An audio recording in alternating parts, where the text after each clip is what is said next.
Zeus ya había engendrado a la diosa Atenea, quien nació sin intervención de madre alguna, brotando de la cabeza de su padre completamente formada, armada y lista para la guerra.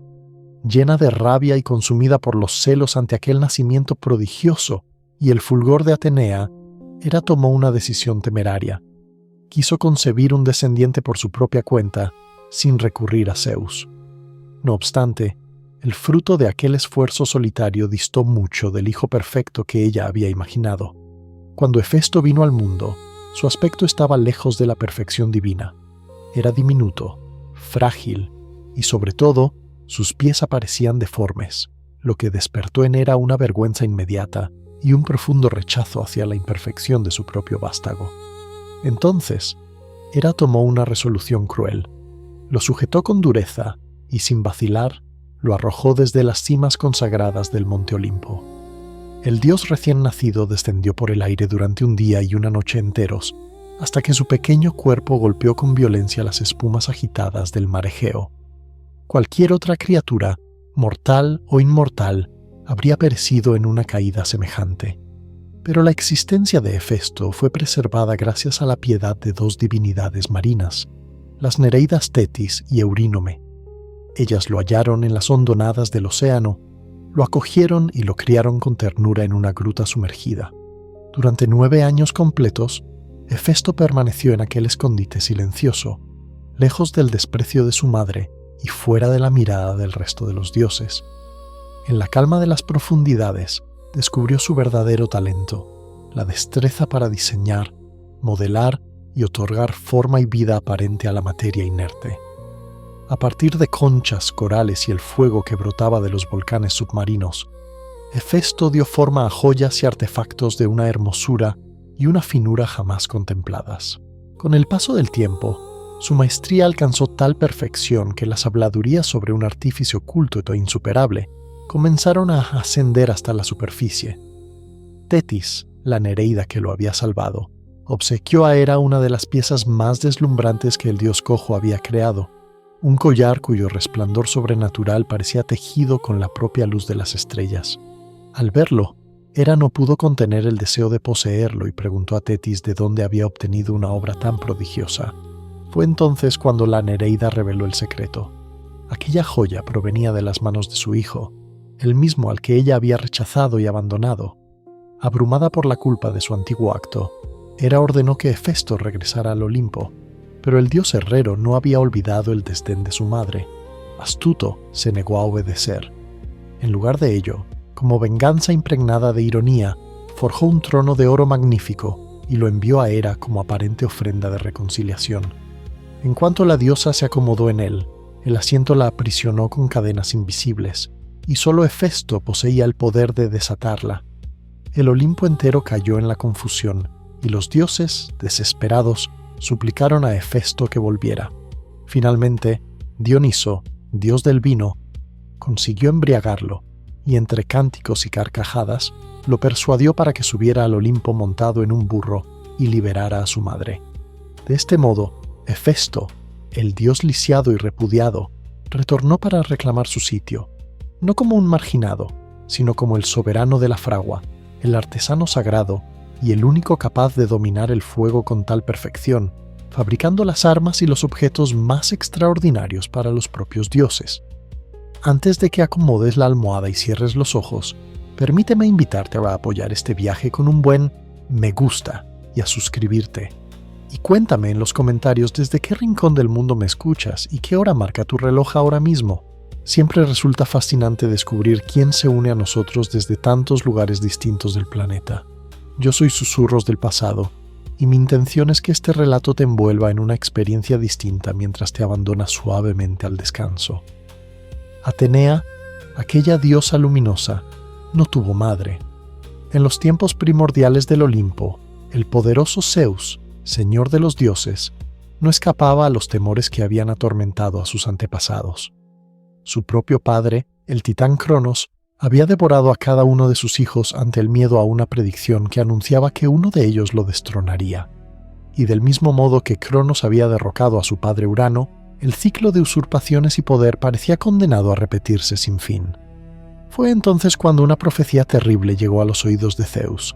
Le fue anunciada por el titán Océano y su consorte, la titánide Tetis, o, según otras tradiciones, por la mismísima Gea, la diosa primordial de la tierra. Ellos le advirtieron que su primera esposa, una oceánide llamada Metis, personificación de la prudencia y la sagacidad, estaba encinta y daría a luz a una hija, Atenea, que heredaría la sabiduría y el poder de sus progenitores. Sin embargo, el augurio no terminaba allí, pues el segundo fruto de esa unión, un hijo varón, nacería dotado de una fuerza y un poder tan inmensos que inevitablemente superaría y destronaría al propio Zeus. El eco de aquellas palabras quedó resonando en la mente del dios del rayo. El pánico se apoderó de él, porque el destino le mostraba el reflejo de su propia historia familiar. No estaba dispuesto a repetir la suerte de su padre. Entonces Zeus concibió un plan. Metis, la madre de su futura hija, era famosa por su capacidad de metamorfosearse. Zeus, valiéndose de su propia astucia, la invitó a participar en un juego de adivinanzas y la desafió a transformarse en la criatura más diminuta que pudiera imaginar. Metis aceptó la propuesta y, en un instante, se convirtió en una minúscula gota de agua, o, de acuerdo con otras versiones, en una insignificante mosca. En aquel preciso segundo, Zeus, sin vacilar, la engulló por completo, alojándola dentro de sí para siempre. Creyó haber engañado al destino y silenciado la profecía que tanto lo inquietaba. Pero el destino, como siempre, no admite trampas. Con el paso del tiempo, Zeus empezó a padecer un dolor de cabeza insoportable, un latido martilleante que amenazaba con partirle el cráneo. Sus gemidos reverberaron por todo el Olimpo. Los dioses se alarmaron y por fin, el dios de la forja, Hefesto, empuñó su gran hacha de doble filo y de un único golpe abrió la cabeza del dios supremo. Lo que emergió de aquella hendidura no fue sangre ni sustancia divina. Del interior de la mente de Zeus brotó Atenea, no en forma de infante, sino como una mujer adulta y plena, completamente armada con lanza, casco y escudo. Su grito de guerra retumbó en el firmamento y en la tierra, haciendo vibrar el Olimpo y el mundo entero. Su llegada al universo fue tan esplendorosa y sobrecogedora que eclipsó cualquier otro nacimiento divino.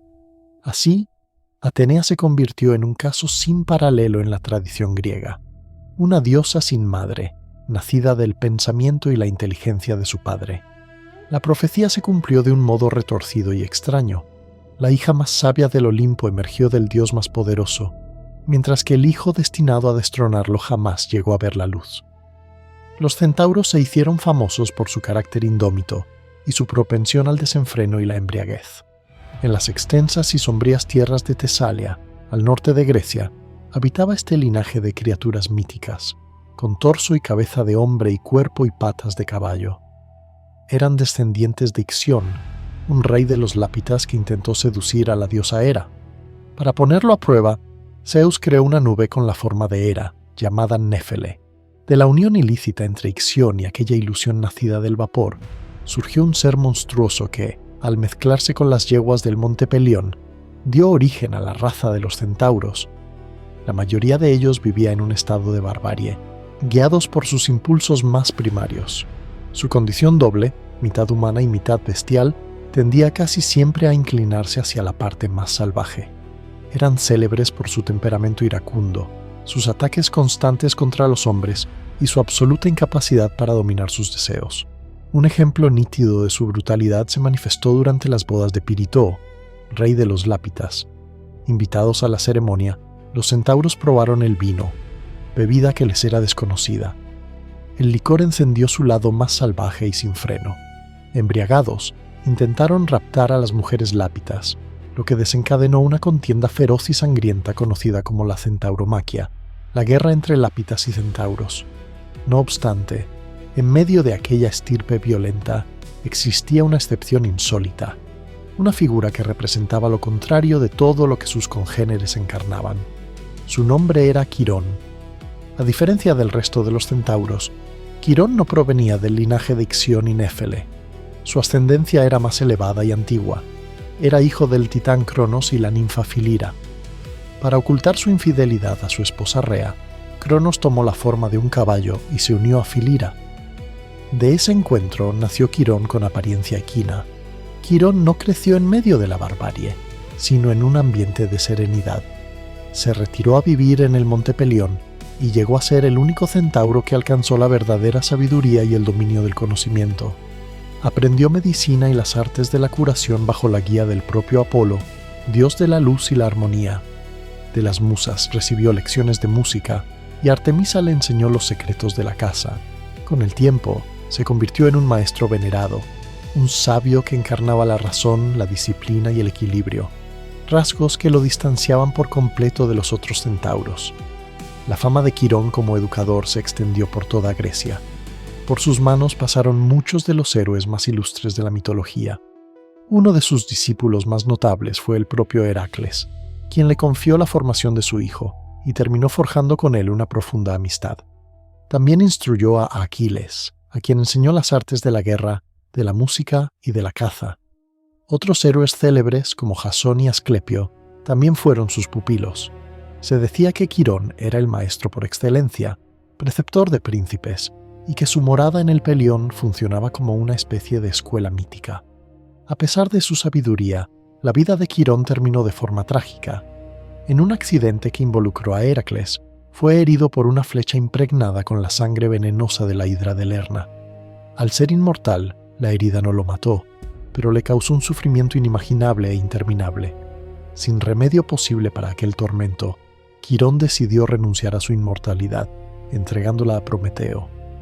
En algunas versiones, Zeus lo honró por su bondad y su sabiduría al colocarlo en el firmamento, donde se convirtió en la constelación de Sagitario. Así, el centauro que logró superar la naturaleza salvaje de su raza ascendió al cielo para ser recordado eternamente como el maestro y sanador más sabio de la tradición griega. Hay un dios que nunca fue, en realidad, el equivalente griego del demonio ni del señor absoluto del mal. En la cultura contemporánea y en muchas historias modernas, Hades ha sido presentado injustamente como si fuese el mismo diablo, una figura malévola, tiránica, ansiosa por capturar almas y sembrar el caos. Sin embargo, en la mitología helénica, nada se aleja más de la verdad. Hades no era un dios malvado, sino el soberano del inframundo, un papel que asumió por derecho y por el destino, y cuyo carácter se interpretaba como severo, pero sobre todo justo. Su historia se entrelaza con la de sus hermanos Zeus y Poseidón. Juntos se alzaron contra su padre, el titán Cronos, y contra la antigua generación de titanes en una contienda épica conocida como la Titanomaquia. Tras la victoria, los tres hermanos decidieron repartirse el universo. No lo hicieron obedeciendo a una voluntad personal, sino recurriendo al azar para determinar sus dominios. A Zeus le tocó el cielo, a Poseidón el vasto y profundo mar, y a Hades el reino subterráneo e invisible de los muertos. El simple hecho de que el reparto se realizara mediante sorteo demuestra que el papel de Hades no era un castigo ni una degradación, sino una parte imprescindible del equilibrio cósmico. El inframundo, en la cosmovisión griega, no constituía un lugar de tormento general para todas las almas, sino el destino común de todos los mortales, virtuosos y malvados por igual. Era un reino de sombras, un espacio de tránsito. La misión de Hades consistía en garantizar que la transición de la vida hacia la muerte se cumpliera sin alteraciones ni fugas. Su función principal era salvaguardar el equilibrio del universo. Además, se le consideraba un dios de la riqueza, porque los minerales preciosos y las gemas reposan bajo la tierra, y también un dios vinculado a la fertilidad, puesto que la vida en la superficie depende de las raíces que se hunden en su dominio. Su nombre, Hades, significa el invisible, un reflejo tanto del carácter oculto de su reino como de su propia reclusión. A diferencia de otros olímpicos que solían descender a la tierra para entrometerse en los asuntos de los mortales, impulsados por pasiones amorosas o por caprichos, Hades rara vez abandonaba su reino soterrado. Era un monarca solitario y sobrio, dedicado de lleno a su oficio. No se trataba de una deidad cruel y voluble, sino implacable con la ley que debía preservar. Una vez que un alma atravesaba los umbrales de su reino, no se le permitía regresar. Esa norma era la base absoluta del inframundo, aplicada sin excepción alguna. La única ocasión realmente célebre en la que Hades dejó sus dominios fue para raptar a Perséfone. a quien convertiría en su reina. Aunque la historia se describe como un secuestro, dentro del contexto mítico también se interpreta como una especie de matrimonio concertado. El relato de su unión explica el ciclo de las estaciones y evidencia que incluso el acto más conocido de Hades se encuentra ligado al mantenimiento del equilibrio de la naturaleza, no a una maldad gratuita. Hubo un dios que se atrevió a derrocar a su propio padre. Antes de que Zeus reclamara el trono del Olimpo, el universo estuvo regido por una raza primigenia conocida como los Titanes. El más poderoso de ellos era Cronos, hijo de Urano y Gea. Cronos, a su vez, había llegado al poder del mismo modo que Zeus lo haría después, destronando a su progenitor, el cielo personificado. Urano, temeroso de sus propios hijos, los había encerrado en las entrañas de su madre, la Tierra. Gea, angustiada por el dolor, urdió un plan con la ayuda del joven Cronos. Le entregó una hoz de pedernal y éste, oculto en la oscuridad, castró a Urano, arrebatándole su fuerza y convirtiéndose en señor de todo lo que existía. Sin embargo, una profecía pesada como una losa se abatía sobre Cronos, llenando cada instante de su reinado de inquietud. Aquel vaticinio, revelado por su padre agonizante, anunciaba que uno de sus descendientes lo destronaría, repitiendo con él la misma historia de traición. Dominado por el miedo, Cronos ideó un método brutal para burlar al destino. A medida que su esposa, la titánide Rea, daba a luz a cada uno de sus hijos, Cronos los devoraba sin contemplaciones, tragándolos enteros para impedir que crecieran y amenazaran su poder. Así, los primeros hijos de Cronos y Rea, Hestia, Deméter, Hera, Hades y Poseidón, fueron engullidos y permanecieron atrapados en las entrañas oscuras de su padre. Cuando Rea quedó encinta de su sexto y último hijo, no pudo tolerar que el recién nacido sufriera ese mismo destino. Desesperada, acudió a sus propios padres, Urano y Gea, en busca de auxilio. Siguiendo el consejo de ellos, dio a luz en secreto a Zeus en la isla de Creta. Para engañar a Cronos, envolvió una roca en pañales de bebé y se la ofreció. El titán la tragó sin sospecha, convencido de que se trataba de su hijo. Rea ocultó al pequeño Zeus en una cueva de Creta, donde fue alimentado por la cabra Amaltea y cuidado por ninfas del bosque mientras los curetes danzaban y golpeaban sus escudos para ocultar sus llantos.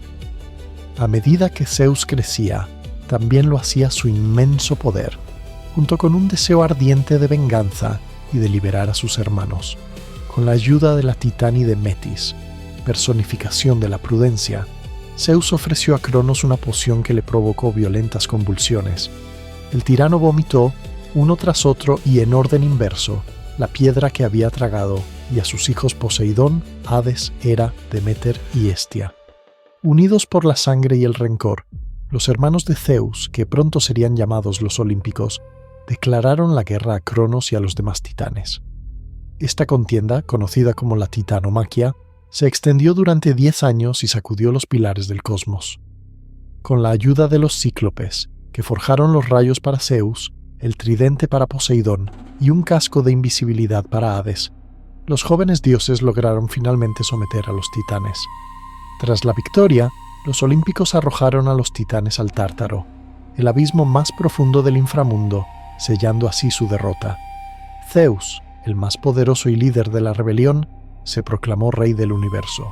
Sin embargo, su ascenso no fue el resultado automático de su linaje, sino la consecuencia de una lucha feroz por la libertad y el dominio del mundo, que marcó el final de una época y el inicio de la edad dorada de los dioses olímpicos. En las prósperas tierras de Frigia, al oeste de la antigua Anatolia, gobernaba el rey Midas, un monarca célebre por sus enormes riquezas y por su profunda devoción hacia el dios Dioniso. Cierto día, sus sirvientes encontraron a Sileno, el anciano maestro y compañero de Dioniso, completamente ebrio y perdido entre los jardines del palacio. Midas, en lugar de castigarlo o expulsarlo, lo recibió con generosa hospitalidad. Mandó preparar un banquete que se prolongó durante 10 días y 10 noches, colmando de vino, comida y música al viejo sátiro. Cuando al fin Sileno fue devuelto a Dioniso, el dios del vino, agradecido por la generosidad de Midas, decidió recompensarlo concediéndole un deseo, cualquiera que eligiera. Cegado por su fascinación por el oro y la abundancia material, Midas formuló una petición que a sus ojos representaba la culminación del poder. Deseó que todo aquello que tocara se transformara de inmediato en oro puro. Dioniso, consciente de la amarga ironía que ese don traería consigo, accedió a su petición. Al principio Midas se regocijó como un niño. Recorrió sus jardines, rozó con sus dedos una rosa y la flor se convirtió en una réplica perfecta, pero hecha de oro macizo. Tañó el tronco de un árbol y la corteza se volvió una superficie dorada y brillante. En poco tiempo, su palacio resplandecía de piezas metálicas, desde las estatuas hasta las sillas, y el corazón del rey se llenó de júbilo. No obstante, aquella euforia pronto se tornó en un espanto silencioso. Llegada la noche, Midas se sentó a cenar confiado. Tomó una uva jugosa de un racimo, pero en cuanto la sostuvo en su mano, el fruto se endureció y se convirtió en una fría pepita de oro. Desesperado, se abalanzó sobre un trozo de pan. Antes de poder llevarlo a los labios, se transformó en un bloque metálico. Intentó beber agua, pero el líquido se solidificó en oro fundido en el interior de su boca. Fue entonces cuando Midas se dio cuenta de la verdadera naturaleza de su don. El poder que había deseado como una bendición era en realidad una terrible maldición. No podía comer, no podía beber. La riqueza se había vuelto la causa inevitable de su muerte por hambre y sed. En algunas versiones la tragedia se intensifica todavía más. Su hija, la joven princesa, se acercó para consolarlo al verlo tan afligido. Midas la estrechó entre sus brazos y, en el mismo instante, la niña quedó convertida en una estatua áurea, helada e inmóvil. Abrumado por un dolor insoportable y por un arrepentimiento profundo, el rey imploró a Dioniso que le arrebatara aquel poder que lo estaba destruyendo. El dios, conmovido por su angustia, le ordenó ir al río Pactolo y sumergirse en sus aguas. Midas obedeció sin vacilar. Al bañarse en el río, el don maldito fluyó fuera de su cuerpo y se transmitió a la corriente, tiñendo de oro las arenas del lecho. De esa forma, el rey quedó liberado, y el río se convirtió en el origen mítico de la riqueza aurífera de la región. La experiencia transformó a Midas. Dejó atrás su obsesión por el oro y eligió desde entonces una vida más sobria y en armonía con la naturaleza. El relato sirve como una advertencia profunda sobre la codicia y sobre cómo el deseo desmedido puede empujar a la ruina, recordándonos que los bienes materiales jamás bastan para sostener la vida, ni mucho menos para alimentar el amor. Si has llegado conmigo hasta este punto de la narración, deseo de corazón que ya formes parte de esta comunidad. Yo soy Susurros del Pasado, y sueño con reunir a una multitud de almas nocturnas que aman el conocimiento y la calma de la oscuridad. Miles de personas de todos los rincones del mundo unidas por ese impulso íntimo de entender más para entenderse a sí mismas, y así vivir mejor. Siempre lo repito, conocer la historia es esencial para no tropezar una y otra vez con los mismos errores. Por eso quiero que dediques unos segundos a suscribirte y a compartir este relato con ese amigo que también venera el saber. Y si de tu generosidad nace el deseo de dejar un apoyo especial, mi gratitud será tan inmensa como silenciosa. De cualquier modo, ya te agradezco por el simple hecho de estar aquí, compartiendo este instante. Ahora, sigamos caminando entre mitos. En el imaginario moderno, Medusa suele aparecer como un monstruo sanguinario, una villana coronada de serpientes, capaz de convertir a los hombres en piedra con tan solo cruzar su mirada. Sin embargo, el relato más antiguo, aquel que nos transmite el poeta romano Ovidio, dibuja una historia mucho más oscura y dolorosa, donde Medusa no es la verduga, sino la víctima. Según esa versión, Medusa no nació como criatura monstruosa.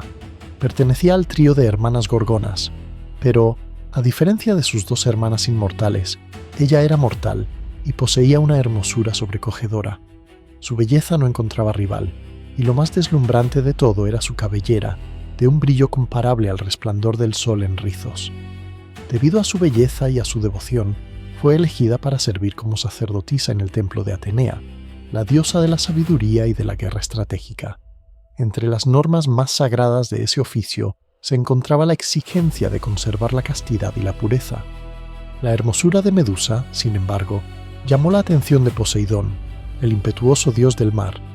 Enardecido por el deseo, La perseguía sin tregua hasta que la encontró en el lugar más inapropiado y prohibido para un acto así, el interior mismo del templo de Atenea. Allí, ante el altar de la diosa virgen, Poseidón la forzó, profanando el santuario y quebrantando la ley sagrada. Cuando Atenea descubrió lo sucedido, su ira no se dirigió hacia el dios que había cometido el ultraje, sino contra Medusa. En vez de defender a su sacerdotisa y castigar al agresor, la diosa canalizó su enojo sobre la víctima. Transformó la espléndida melena de Medusa en un nido de víboras venenosas. Su belleza, causa de su desgracia, se convirtió en deformidad repulsiva. Sus ojos, antaño brillantes, adquirieron el poder de petrificar a cualquier mortal que se atreviera a mirarlos de frente, reduciéndolo a una fría estatua de piedra. De esta manera, Atenea, en un castigo que recae sobre quien padeció la violencia, condenó a Medusa al aislamiento y al horror perpetuo. La tragedia no terminó ahí.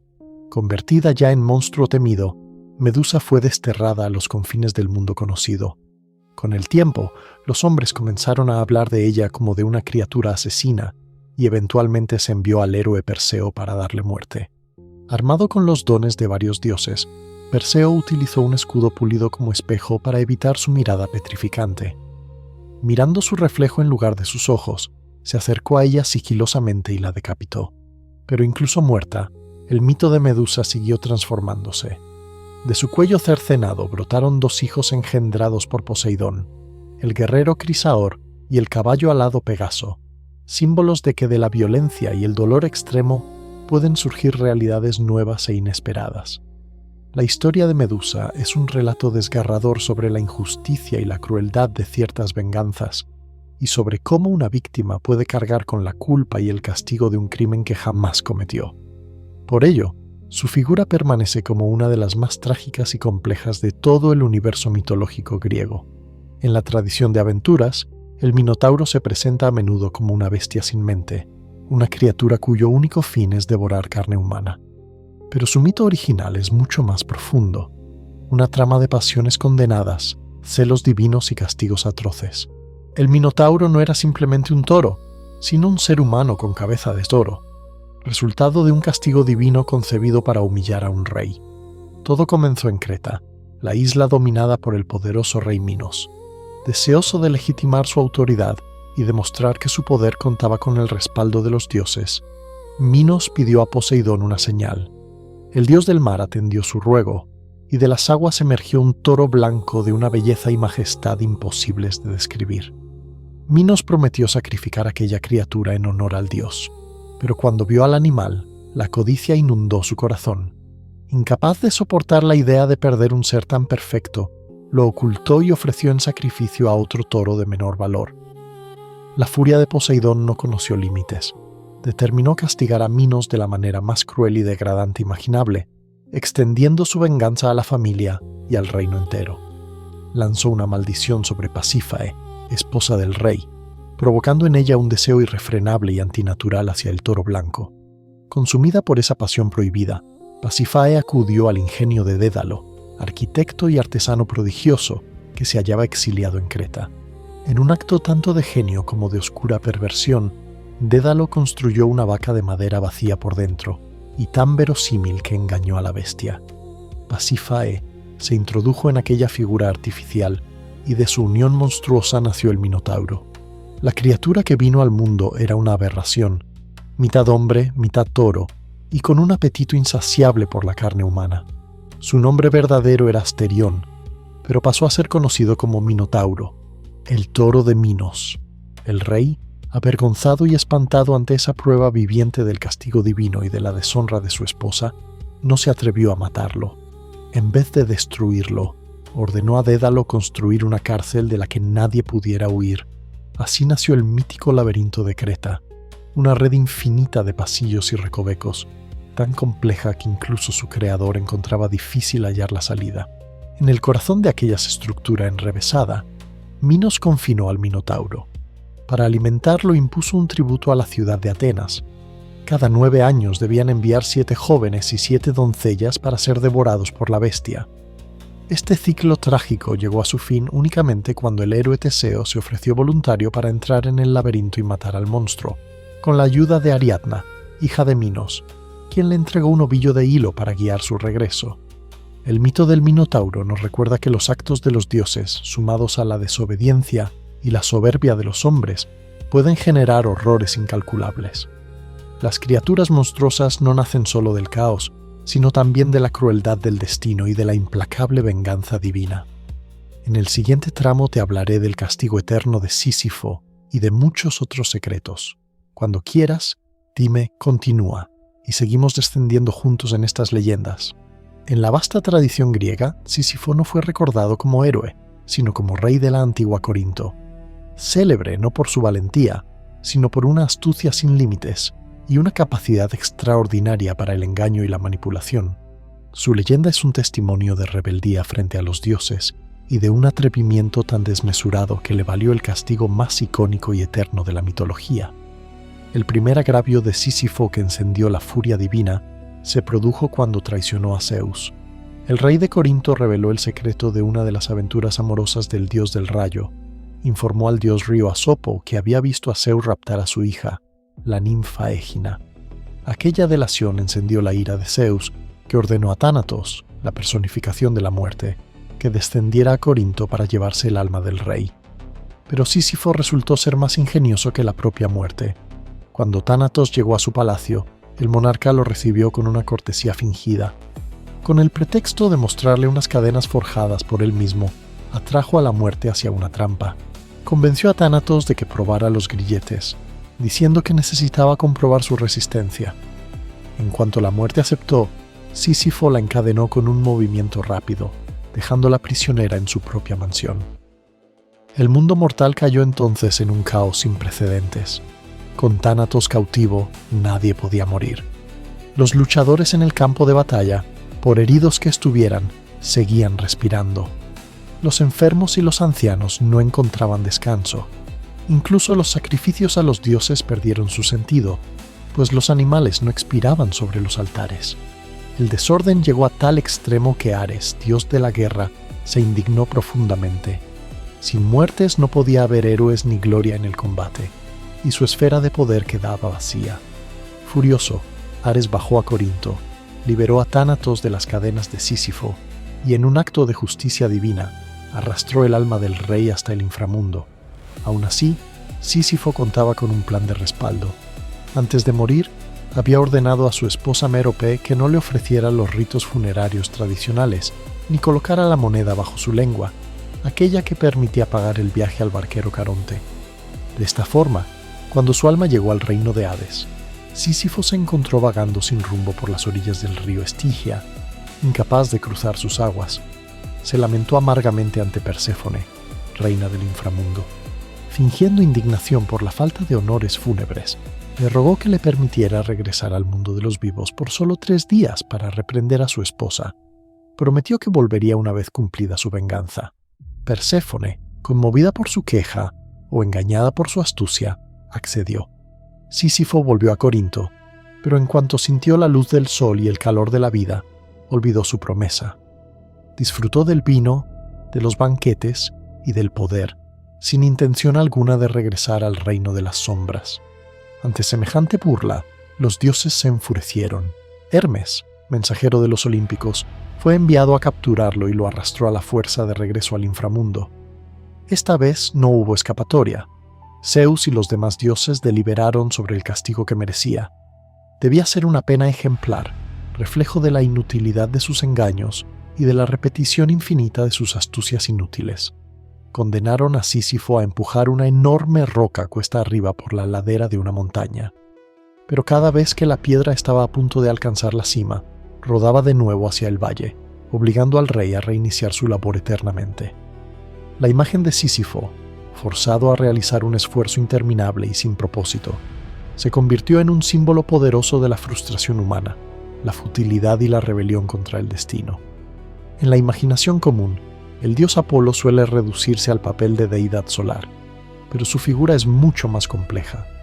Dentro del panteón griego, se alza como el dios de la luz en todas sus manifestaciones, la claridad del día, la lucidez de la mente, la inspiración artística y la fuerza sanadora.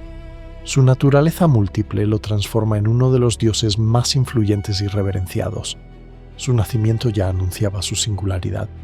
Hijo de Zeus y Leto, Apolo y su hermana gemela, Artemisa, vinieron al mundo en la isla flotante de Delos. Desde sus primeros días, Apolo se distinguió por su potencia. Se cuenta que, apenas 4 días después de nacer, mató a la serpiente Pitón, un monstruo que había perseguido a su madre, y reclamó el lugar donde se hallaba el oráculo de Delfos. Así se estableció como dios de la profecía. A través de la Pitia, sacerdotisa del santuario, Apolo transmitía la voluntad divina a reyes, héroes y pueblos enteros. Su vínculo con las artes era indiscutible. Apolo era el patrón de la música y la poesía, el guía de las musas, diosas de la inspiración. Portaba una lira de oro, y su música poseía tal armonía que se decía que podía calmar a las fieras y apaciguar incluso el ánimo de los dioses. Compitió y venció a otros virtuosos míticos, como el sátiro Marcias en un duelo musical, afirmando así su supremacía artística. A la vez, era una deidad de la medicina y la curación, disciplina que transmitió a su hijo Asclepio. Los mortales lo invocaban para alejar pestes y enfermedades, buscando en él la restauración de la salud y el equilibrio del cuerpo. Sin embargo, la luz de Apolo también tenía un rostro severo. Podía enviar plagas como castigo. Durante la guerra de Troya, ofendido por el maltrato a uno de sus sacerdotes, lanzó flechas invisibles sobre el campamento griego, desatando una epidemia devastadora. Ese doble papel de sanador y destructor se reflejaba también en su arco y sus flechas, instrumentos tanto de caza como de castigo divino. En los orígenes, el sol estaba encarnado por una deidad distinta, el titán Helios. Con el tiempo, los griegos fusionaron lentamente la figura de Helios con la de Apolo, convirtiéndolo en el dios solar tal como lo conocemos en la tradición posterior. Aún así, su esencia nunca se limitó a iluminar el cielo. Apolo representaba la razón, la armonía y el equilibrio, actuando como contrapeso a la naturaleza caótica y extática de Dioniso. Su influencia marcó la filosofía, las artes y el pensamiento, haciendo de él un modelo de perfección y medida. Hay un río que, más allá de la imagen de un cauce oscuro que separa vivos y muertos, se erige como uno de los poderes más antiguos y temidos del cosmos, el Estigia. A menudo se lo concibe únicamente como el curso de agua que Caronte atraviesa con su barca para llevar almas al inframundo. Pero en realidad, Estigia es una deidad por derecho propio, hija de Océano y Tetis, y su poder era tan grande que ni siquiera los dioses olímpicos se atrevían a faltar a su palabra cuando lo invocaban. El verdadero peso del Estigia residía en su función como escenario de los juramentos divinos. Cuando un dios prestaba un juramento sobre sus aguas, aquel se volvía inquebrantable. Nadie, por muy elevado que fuera su rango, podía mentir o traicionar una promesa pronunciada por el Estigia. Era la máxima garantía de veracidad y compromiso en todo el universo mítico. Si un dios decía «juro por las aguas del Estigia», su decisión se convertía en ley inalterable, incluso para Zeus.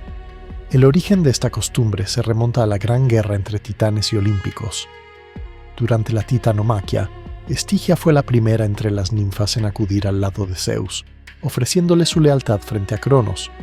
Como recompensa, el dios del rayo la honró nombrando sus aguas como árbitro de los juramentos sagrados. Desde entonces, romper una promesa hecha en su nombre acarreaba un castigo terrible. El dios infractor no era fulminado por un rayo, ni arrojado al Tártaro. Su pena era más humillante y sutil para un inmortal. Perdía la voz y la respiración, quedando en estado de letargo absoluto durante un año entero, incapaz de hablar, comer o beber. Tras ese año inmóvil, el dios debía soportar 9 años adicionales de exilio del Olimpo, sin poder participar en banquetes ni asambleas divinas. Sufría un ostracismo doloroso que, para un ser inmortal, se acercaba a la peor de las condenas. Un ejemplo famoso de la fuerza de este juramento aparece en la historia de Sémele, la amante mortal de Zeus. Engañada por los celos de Hera, Sémele pidió a Zeus que se le mostrara en su forma verdadera, diciendo que sólo así sabría que él era realmente un dios. Zeus había prometido previamente, jurando por el Estigia, concederle cualquier deseo. Cuando la joven le exigió ver su divinidad, Zeus trató de disuadirla, advirtiéndole del peligro, pero su palabra estaba atada al río sagrado. Obligado a cumplir, se reveló en todo su esplendor.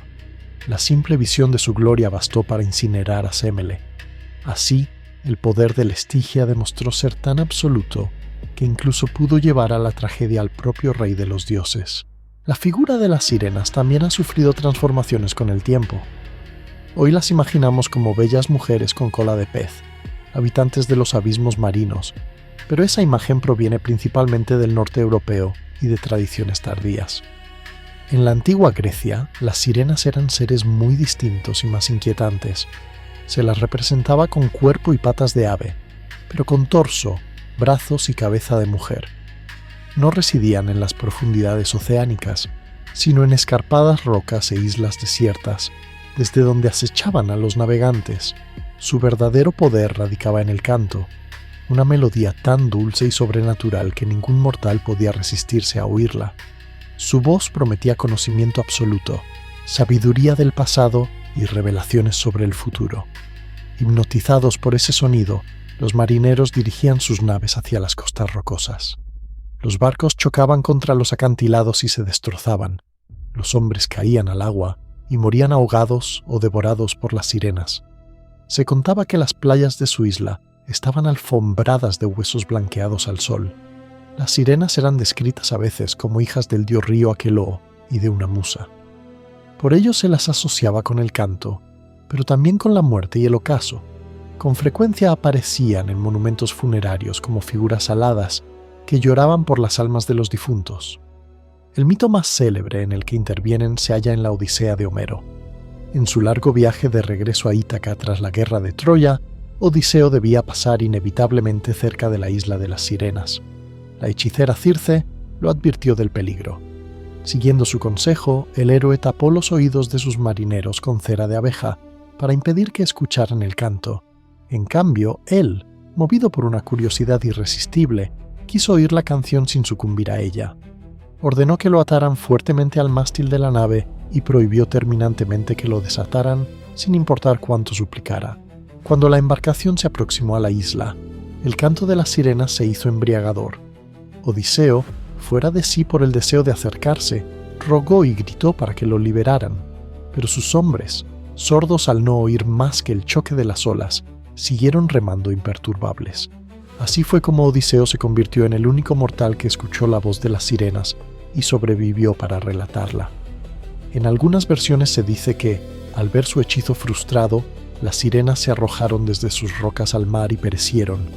Su verdadero mito no es uno de belleza inocente, sino una lección sobre el peligro de la tentación y sobre cómo una voz seductora puede conducir, sin remedio, a la destrucción. En los pantanos de Lerna, en la región de Argólida, vivía uno de los monstruos más temidos de toda Grecia, la Hidra.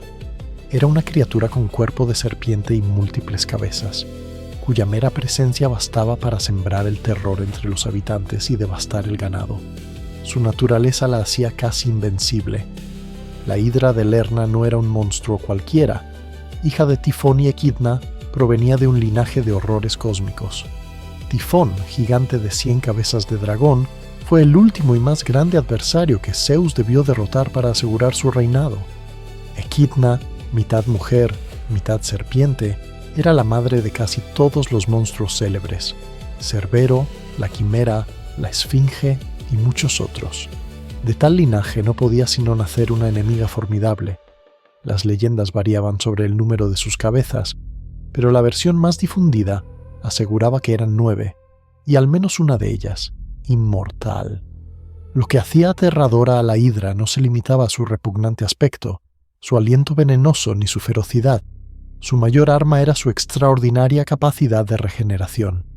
Cada vez que un guerrero lograba cortar una de sus cabezas, de la herida brotaban 2 nuevas casi al instante. De ese modo, cualquier ataque que pretendiera destruirla encabezando golpes de espada solo conseguía fortalecerla. Muchos hombres que se atrevieron a enfrentarla descubrieron, horrorizados, que con cada tajo el monstruo se volvía más poderoso. El segundo de los 12 trabajos de Heracles consistió precisamente en destruirla. Acompañado de su sobrino Iolao, el héroe se dirigió al pantano de Lerna para enfrentarla. Heracles blandió su espada y cercenó una de las cabezas, pero de inmediato brotaron dos más, dejando claro que aquel método era inútil. Fue entonces cuando Iolao, observando con atención, ideó una solución. Sugirió a Heracles que, después de cada corte, debía cauterizar el cuello para impedir que nuevas cabezas crecieran. Trabajando en equipo, Heracles cercenaba y Iolao aplicaba la antorcha ardiente sobre los muñones todavía sangrantes. La carne se quemaba y el monstruo ya no podía regenerarse. Finalmente, cuando solo quedaba la cabeza inmortal, Heracles la arrancó y la enterró bajo una gran roca para impedir que volviera a resurgir. Después, el héroe empapó sus flechas en la sangre venenosa de la hidra, convirtiéndolas en armas letales que lo acompañarían en sus futuras hazañas.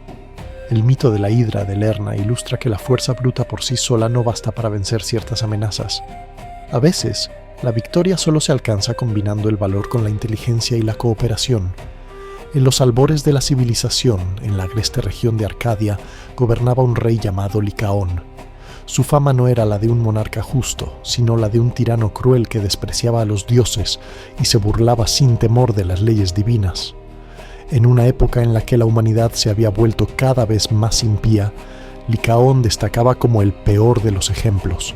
Su irreverencia llegaba tan lejos que Zeus, decidido a comprobar hasta dónde llegaba la corrupción de los hombres, descendió a la tierra disfrazado de simple mortal para poner a prueba su hospitalidad. Cuando llegó al palacio de Licaón, los súbditos, conscientes de que los dioses solían caminar entre ellos con rostros humanos, se inclinaron ante el desconocido. Todos, excepto el propio rey. Licaón, lleno de arrogancia, dudó de que aquel viajero fuera realmente un dios. Decidido a comprobarlo, ideó una prueba espantosa. Pensó que, si el visitante era verdaderamente divino, sabría lo que estaba a punto de comer. Con esa idea perversa, ordenó sacrificar a un rehén que había capturado entre los molosos, o, según otras versiones del mito, a uno de sus propios hijos. Mandó trocear el cuerpo, cocinar la carne y servirla en un banquete al misterioso huésped. Zeus, que lo ve todo, percibió la verdad en cuanto pusieron el plato delante de él. Aquello no era solo una violación de las leyes de la hospitalidad, sino una profanación absoluta de la vida humana. Su ira estalló de inmediato. Invocó un rayo y redujo a cenizas el palacio de Licaón, arrasando con él a la mayor parte de su familia. Pero al rey le reservaba un destino diferente, un castigo que reflejara la esencia de su espíritu. En lugar de matarlo, Zeus transformó a Licaón ante sus propios ojos. Sus vestiduras se volvieron un pelaje áspero y gris. Sus brazos se encogieron, sus manos se convirtieron en zarpas. Sus gritos se cambiaron en aullidos. El rey fue condenado a vivir como la criatura en la que ya se había convertido su alma, un lobo, una bestia feroz que se alimentaría de carne hasta el fin de los tiempos. Se dice que de su nombre, Licaón, procede la palabra licántropo, término con el que se designa al hombre lobo. Así, este mito se erige como la primera explicación legendaria de la licantropía. Pero la historia no se limita a la transformación de un solo hombre. Marca también un punto de ruptura entre los dioses y los mortales. Zeus vio en la vileza de Licaón la prueba definitiva de que la humanidad había cruzado un límite irreparable. Asqueado por la depravación humana, el rey del Olimpo decidió purificar el mundo entero. Envió un diluvio inmenso para barrer la corrupción de la faz de la tierra, permitiendo que solo unos pocos sobrevivieran para fundar una nueva era. Así, el mito de Licaón se convierte en advertencia contra la soberbia y la crueldad, mostrando cómo la desobediencia a las leyes sagradas puede degradar a un ser humano hasta convertirlo en algo peor que una bestia. La figura de Heracles, o Hércules en la tradición romana, es sinónimo de heroicidad, fuerza inquebrantable y valor desmedido. Sus 12 trabajos son una de las series de hazañas más célebres de todas las mitologías. Sin embargo, el origen de esos trabajos no fue una simple prueba de gloria, sino un castigo, una penitencia terrible por un crimen que el propio héroe cometió bajo la sombra de la locura. Desde su nacimiento, Heracles fue blanco del odio de Hera, la esposa de Zeus, enfurecida por las continuas infidelidades de su marido.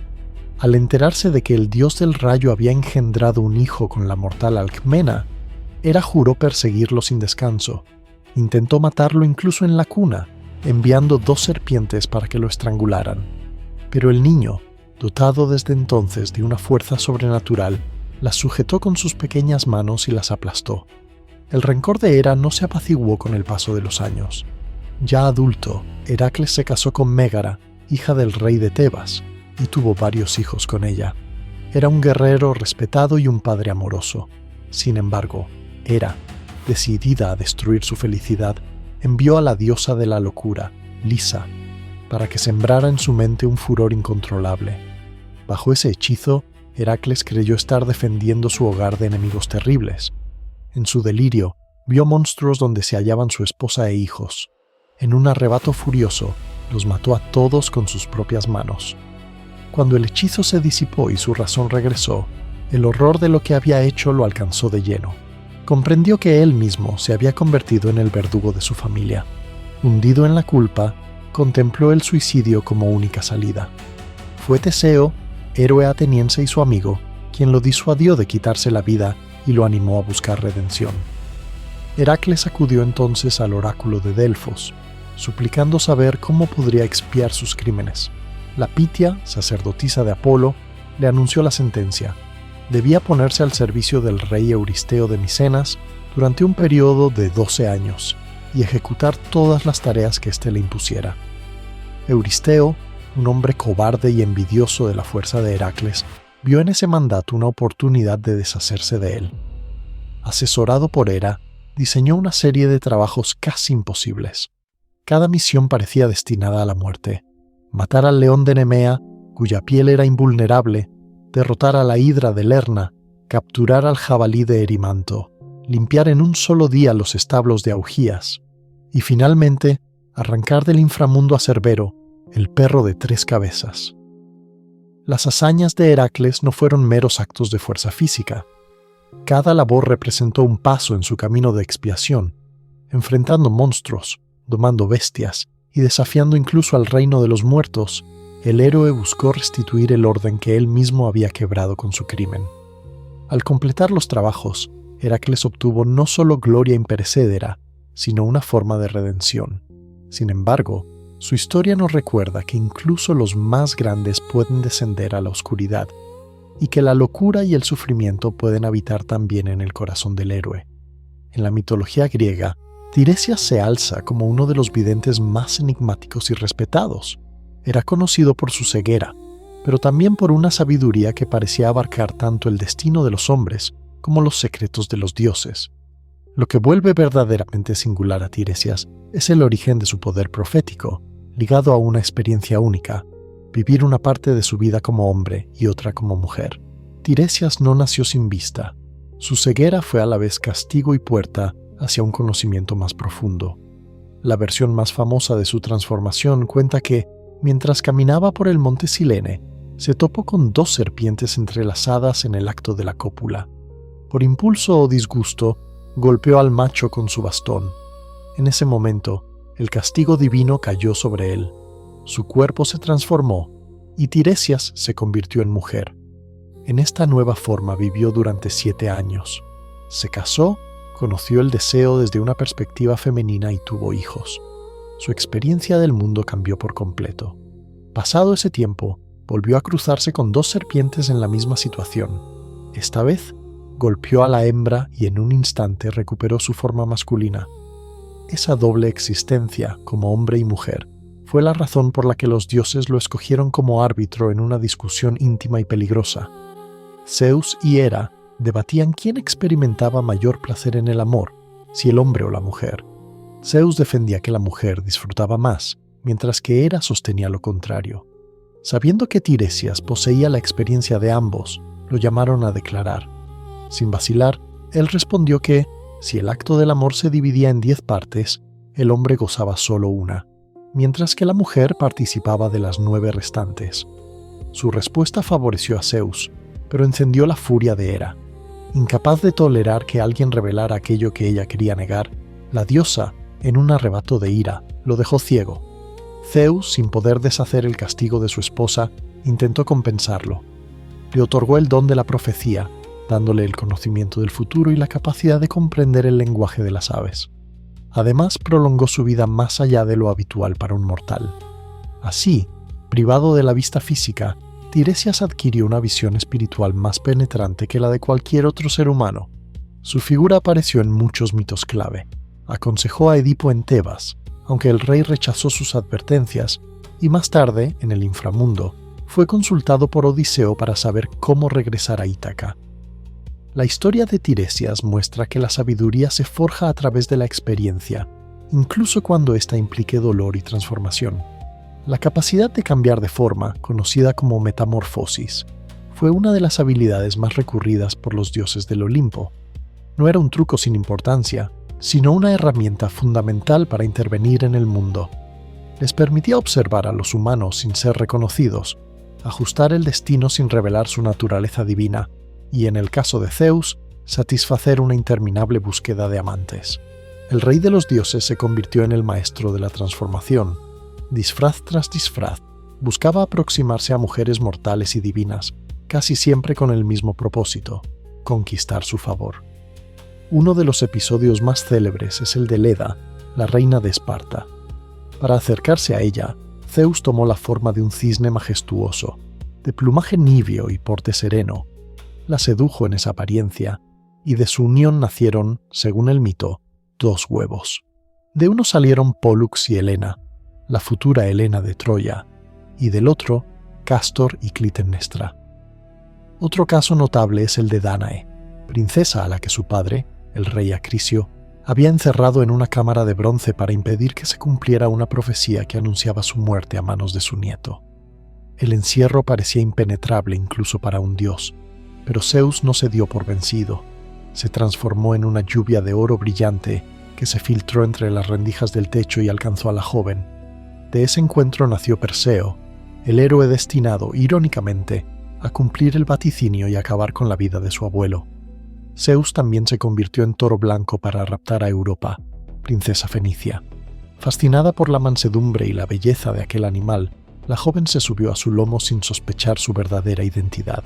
Entonces el toro se lanzó al mar y cruzó las aguas hasta Creta, donde Zeus se rebeló y tuvo con ella varios hijos.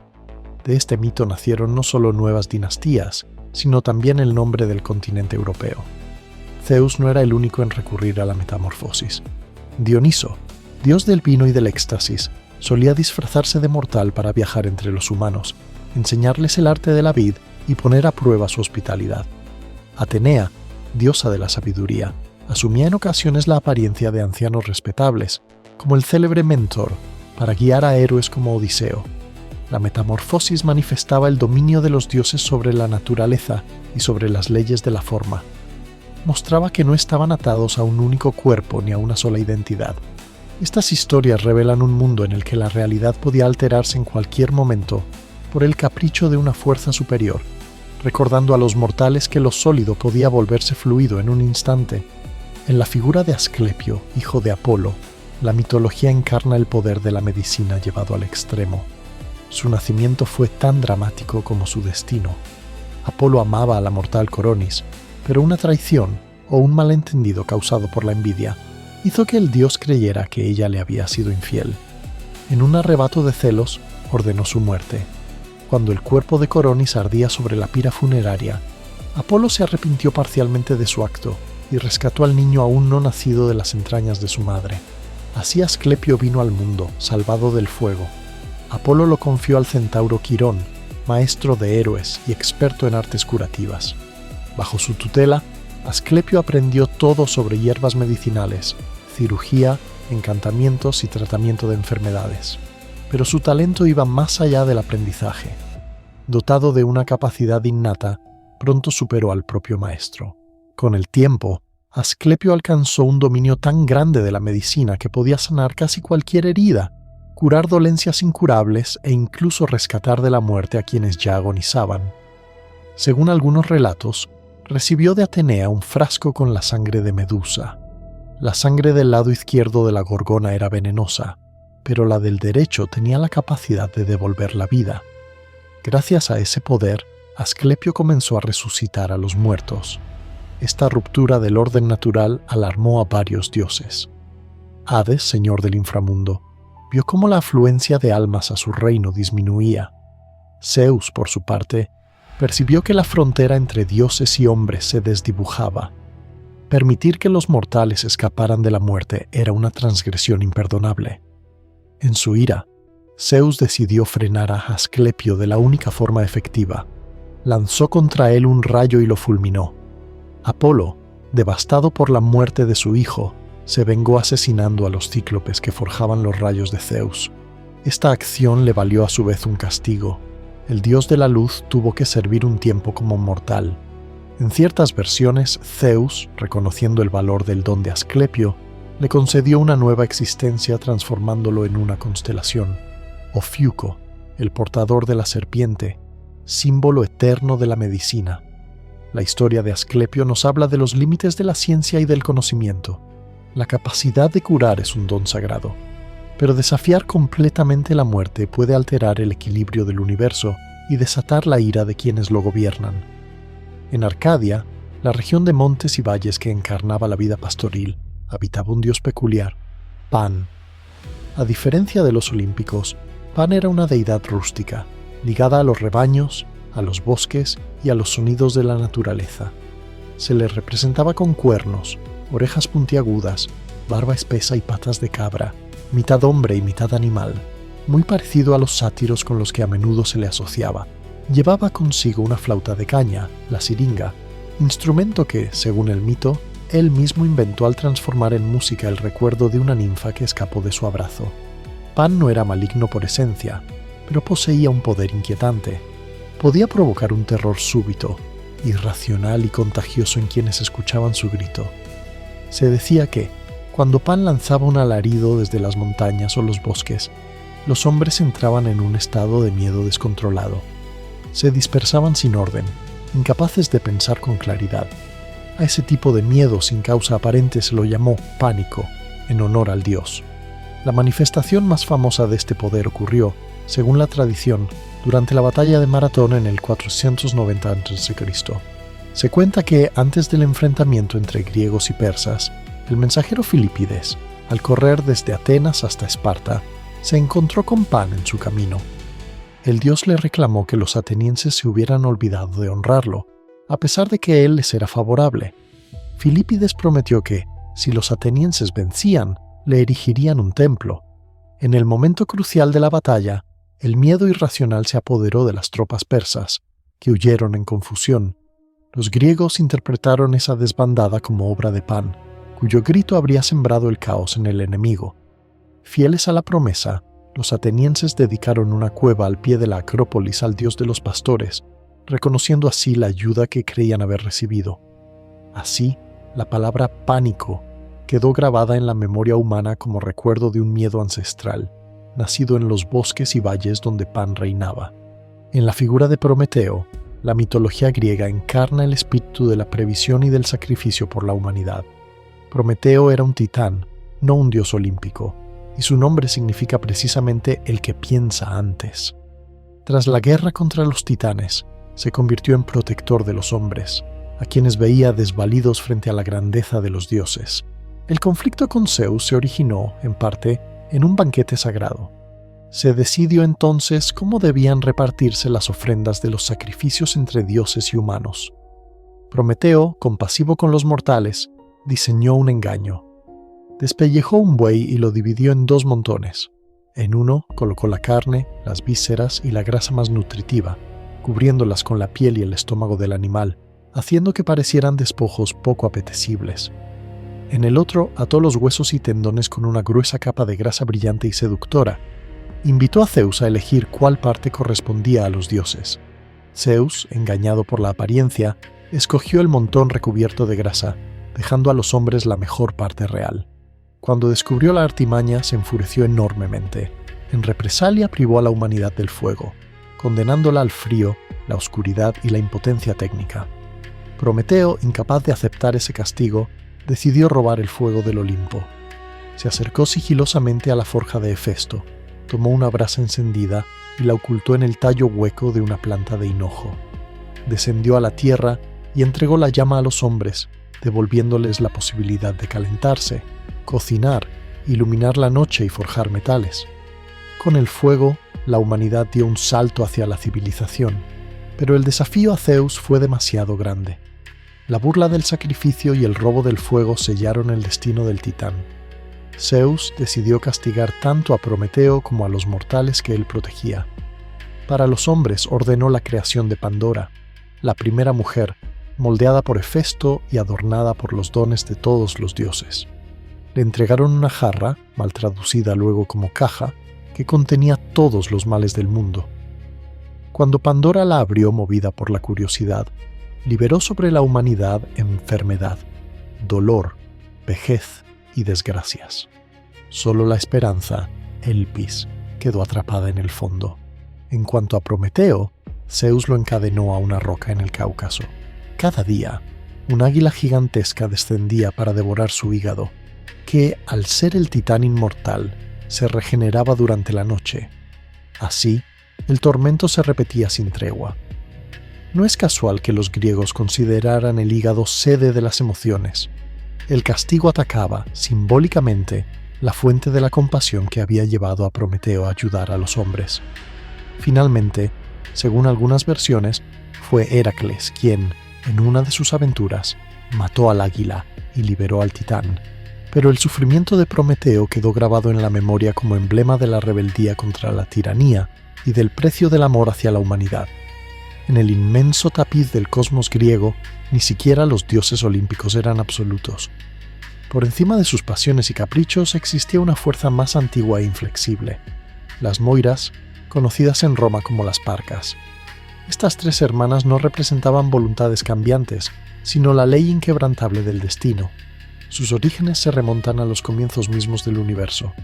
En algunas tradiciones se las considera hijas de la noche, una entidad primordial, lo que las haría anteriores incluso a los titanes.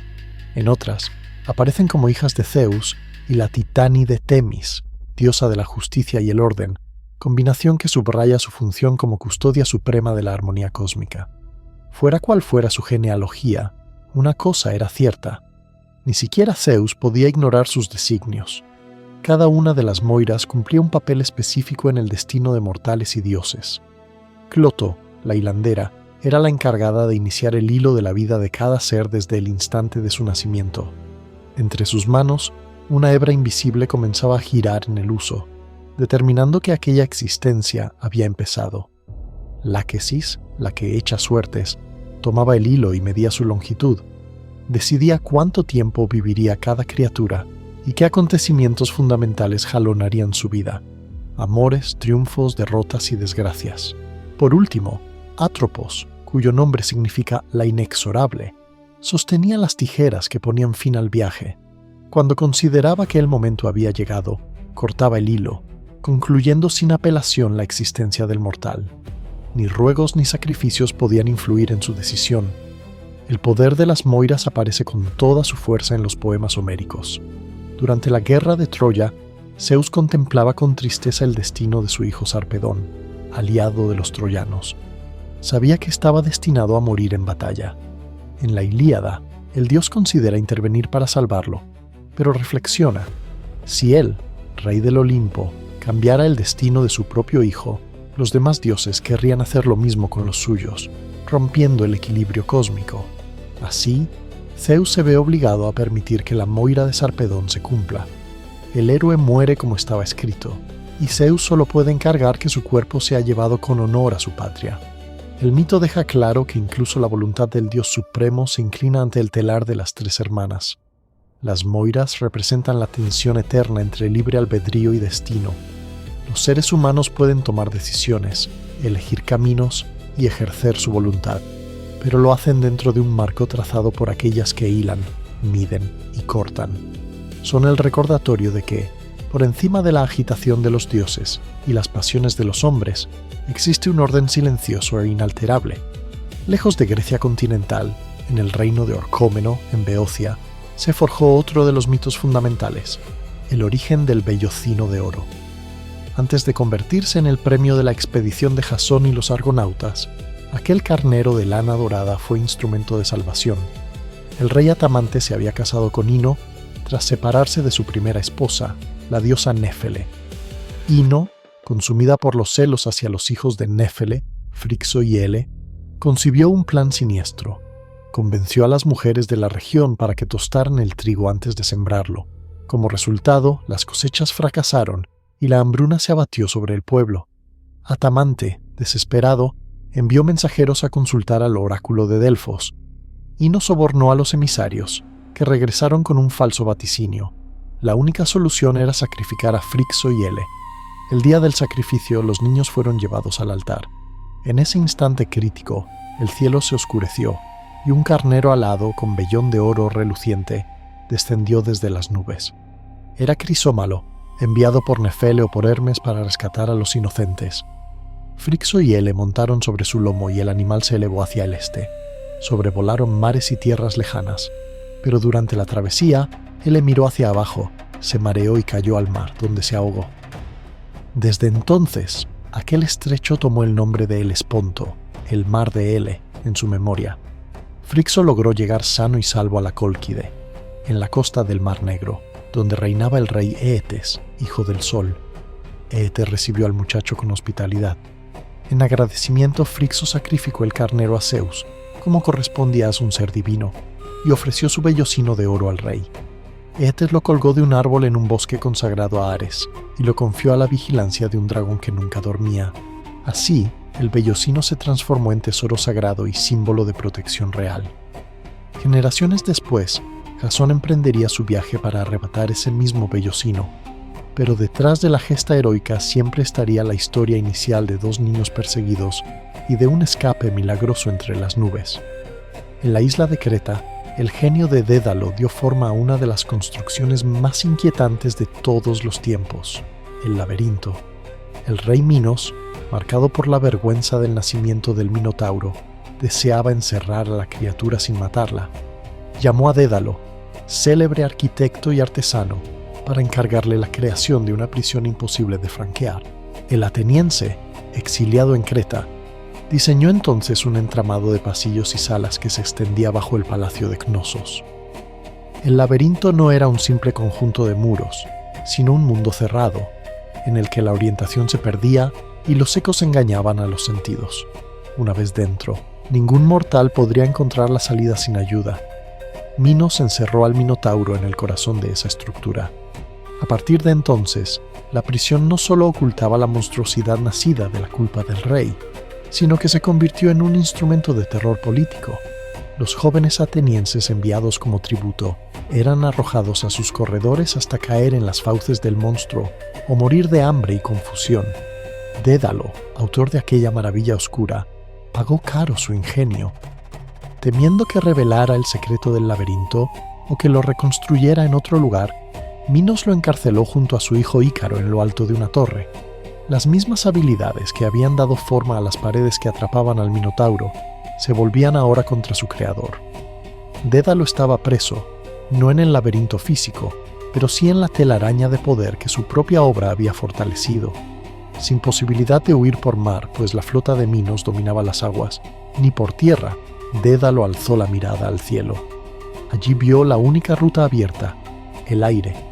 Reunió plumas, grandes y pequeñas, las fue uniendo con hilo y fijando con cera de abeja hasta construir dos juegos de alas, uno para él y otro para Ícaro. La prisión que había creado para otros lo obligaba ahora a desafiar un límite nuevo, el de volar como las aves. Así, el laberinto se transformó en una metáfora de toda creación humana. Aquello que edificamos para controlar al mundo puede terminar constriñendo nuestra propia libertad. La historia de Ícaro, el hijo de Dédalo, es a menudo reducida a una moraleja sobre la soberbia, pero encierra matices más dolorosos. Cuando llegó el día de la huida, Dédalo colocó las alas en los hombros de Ícaro y le dio una advertencia cargada de amor y prudencia. Le dijo que debía mantener un rumbo intermedio. Volar demasiado bajo significaría que la humedad de las olas empaparía las plumas, haciéndolas pesadas y peligrosas. Volar demasiado alto implicaría que el calor del sol derretiría la cera, deshaciendo la frágil estructura. La verdadera libertad, le explicó, residía en el término medio, lejos del exceso y de la imprudencia. Así, padre e hijo se elevaron en el aire, dejando atrás la prisión. Al principio, el vuelo fue puro gozo. Ícaro sentía el viento en el rostro, la luz del sol en su piel y la euforia de moverse por un espacio reservado hasta entonces a las aves y a los dioses. Pero la emoción pronto se convirtió en tentación. Embriagado por la sensación de poder, olvidó la advertencia paterna. Empezó a elevarse cada vez más, buscando la proximidad del sol. Dédalo lo llamó, pero el rugido del viento ahogó su voz. Poco a poco, el calor debilitó la cera. Las plumas comenzaron a desprenderse, una tras otra, hasta que Ícaro se encontró suspendido en el aire sin apoyo. Cayó al mar, y las olas se cerraron sobre él. Aquel lugar fue recordado desde entonces como el Mar Icario. El mito de Ícaro nos habla no solo de la arrogancia juvenil, sino del precio de ignorar la experiencia y la sabiduría. Muestra que a veces el peligro no está en aspirar alto, sino en olvidar los límites que mantienen la vida a salvo.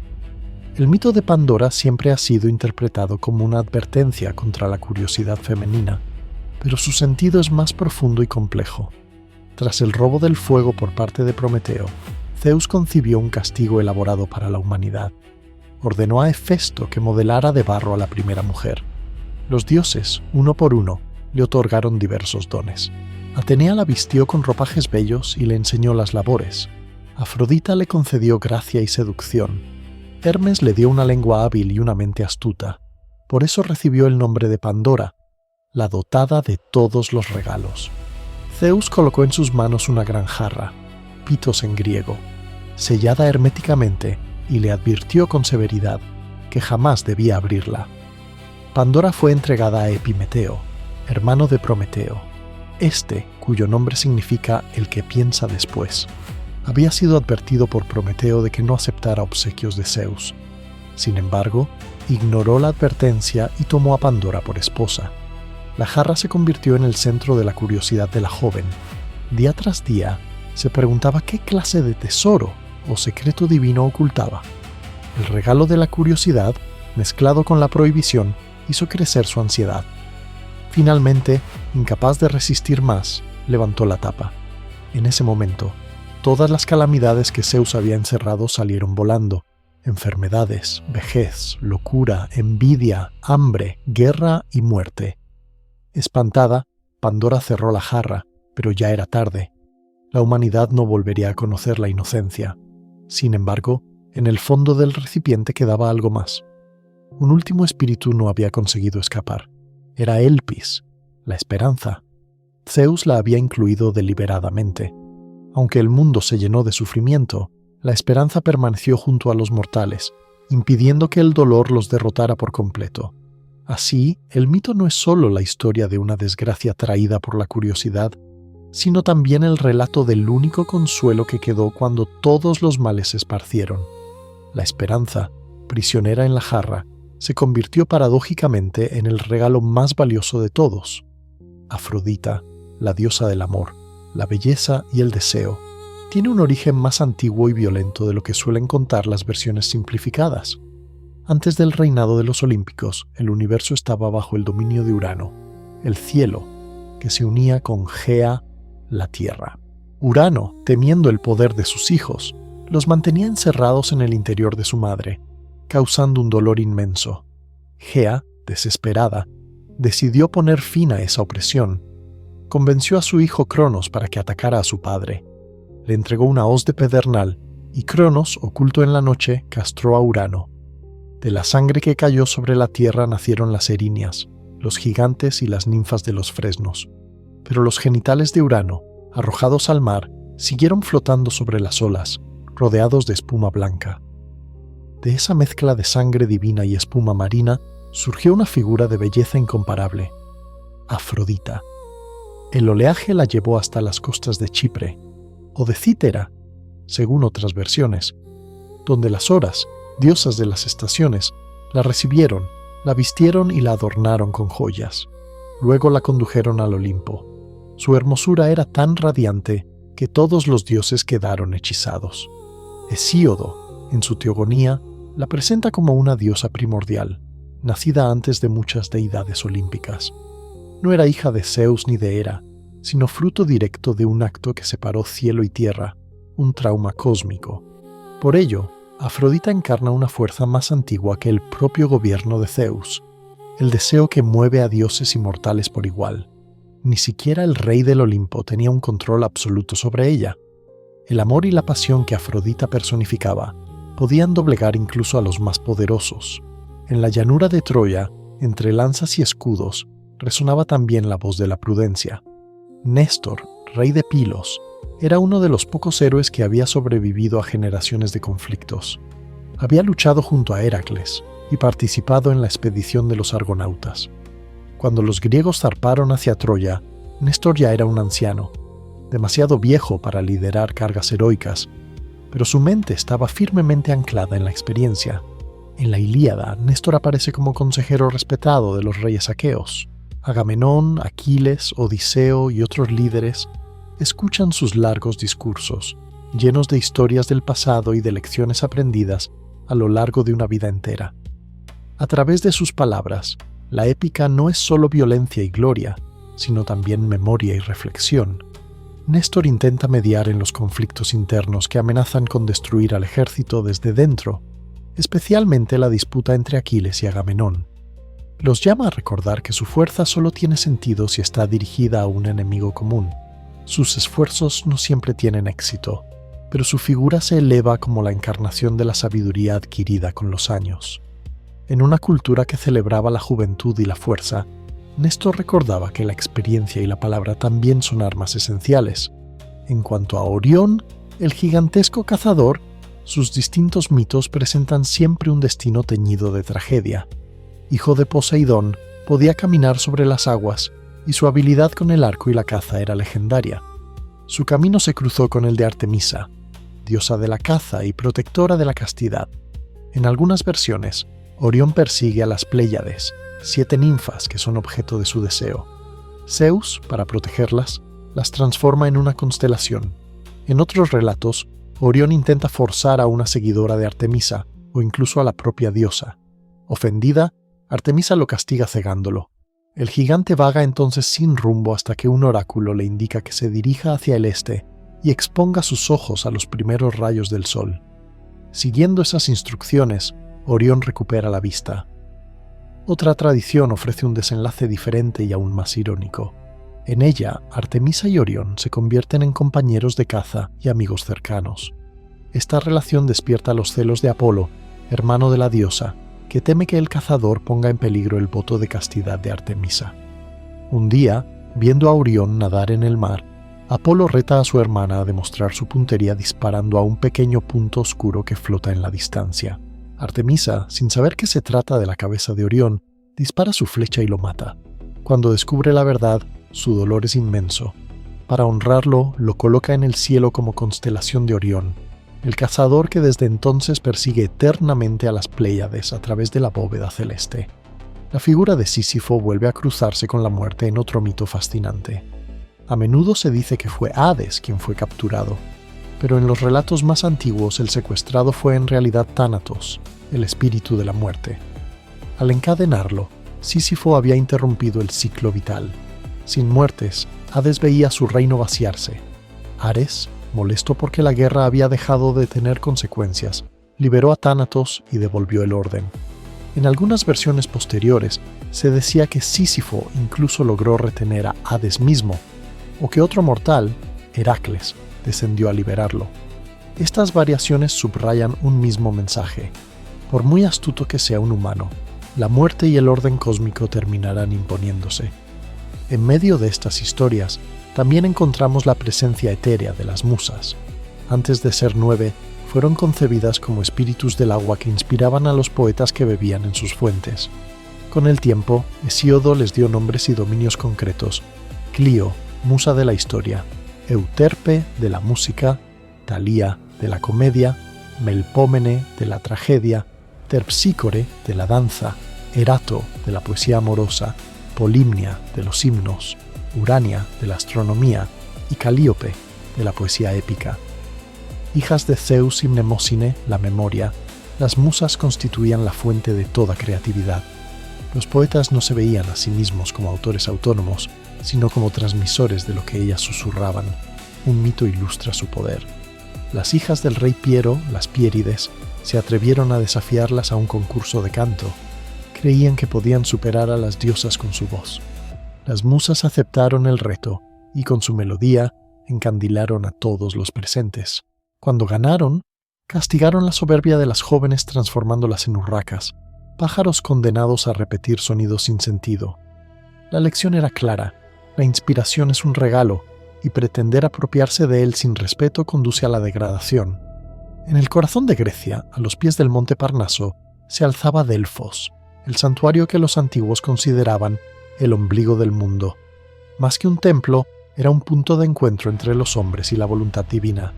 Reyes, generales y viajeros comunes acudían allí para preguntar sobre la guerra, el gobierno o su propio destino.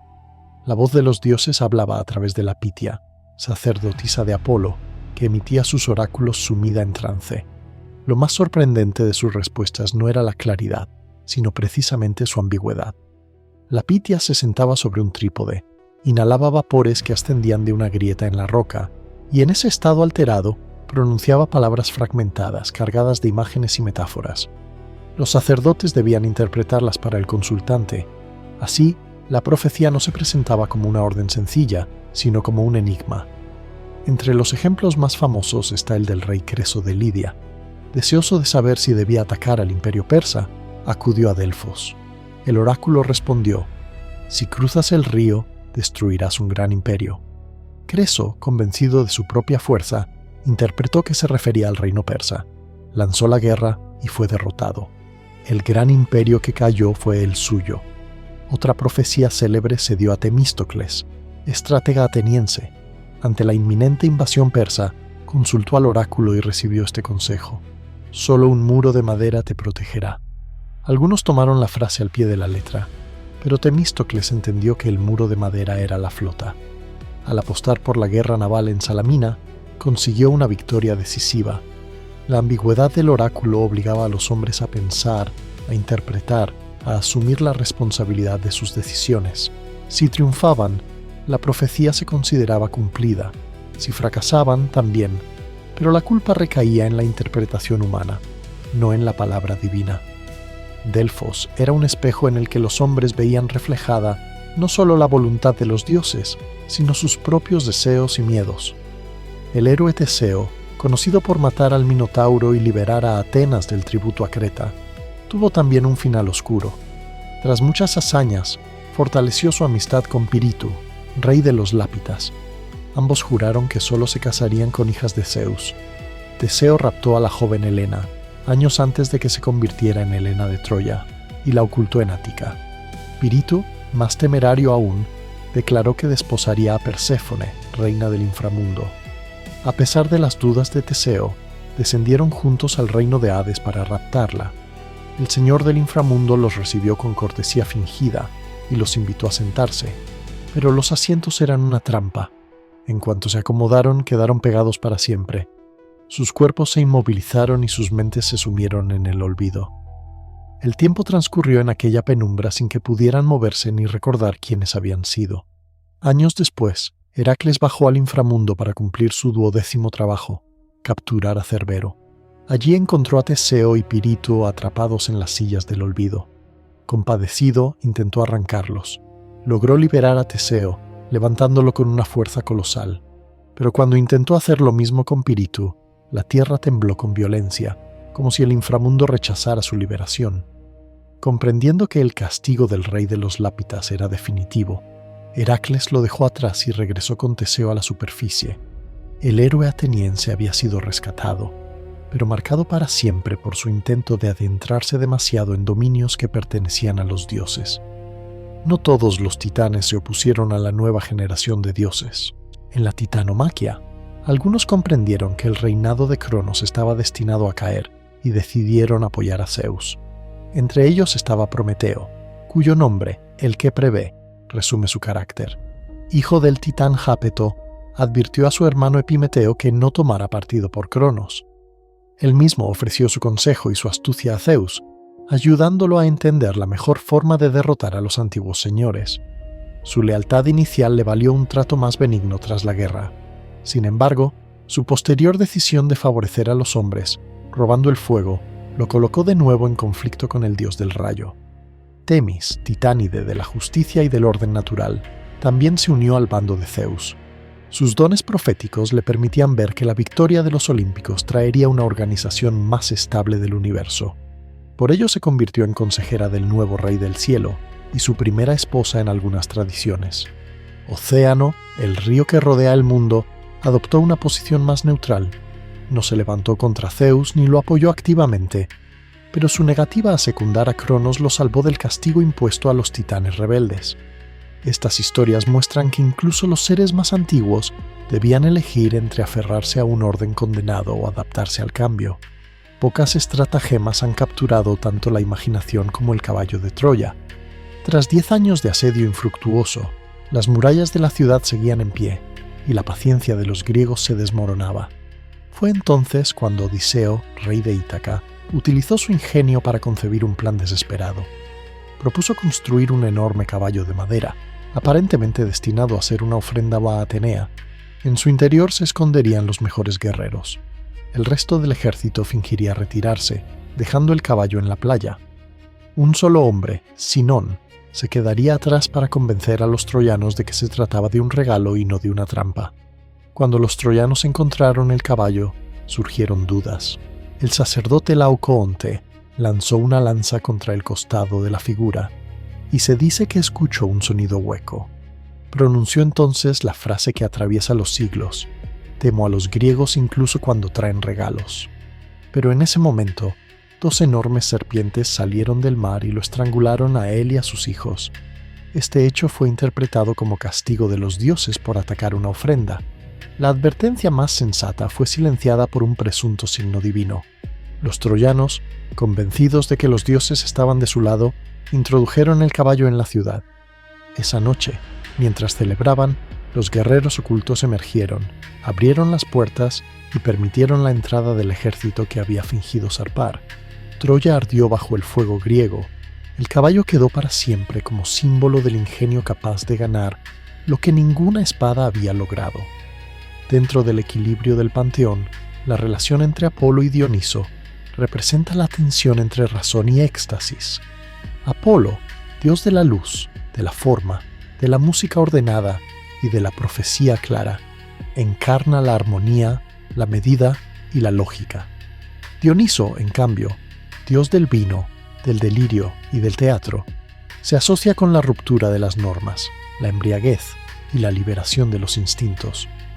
Los rituales dionisíacos, con sus danzas frenéticas y sus cantos nocturnos, daban salida a aquello que la vida cotidiana reprimía. En el teatro griego, este choque se refleja de manera especial.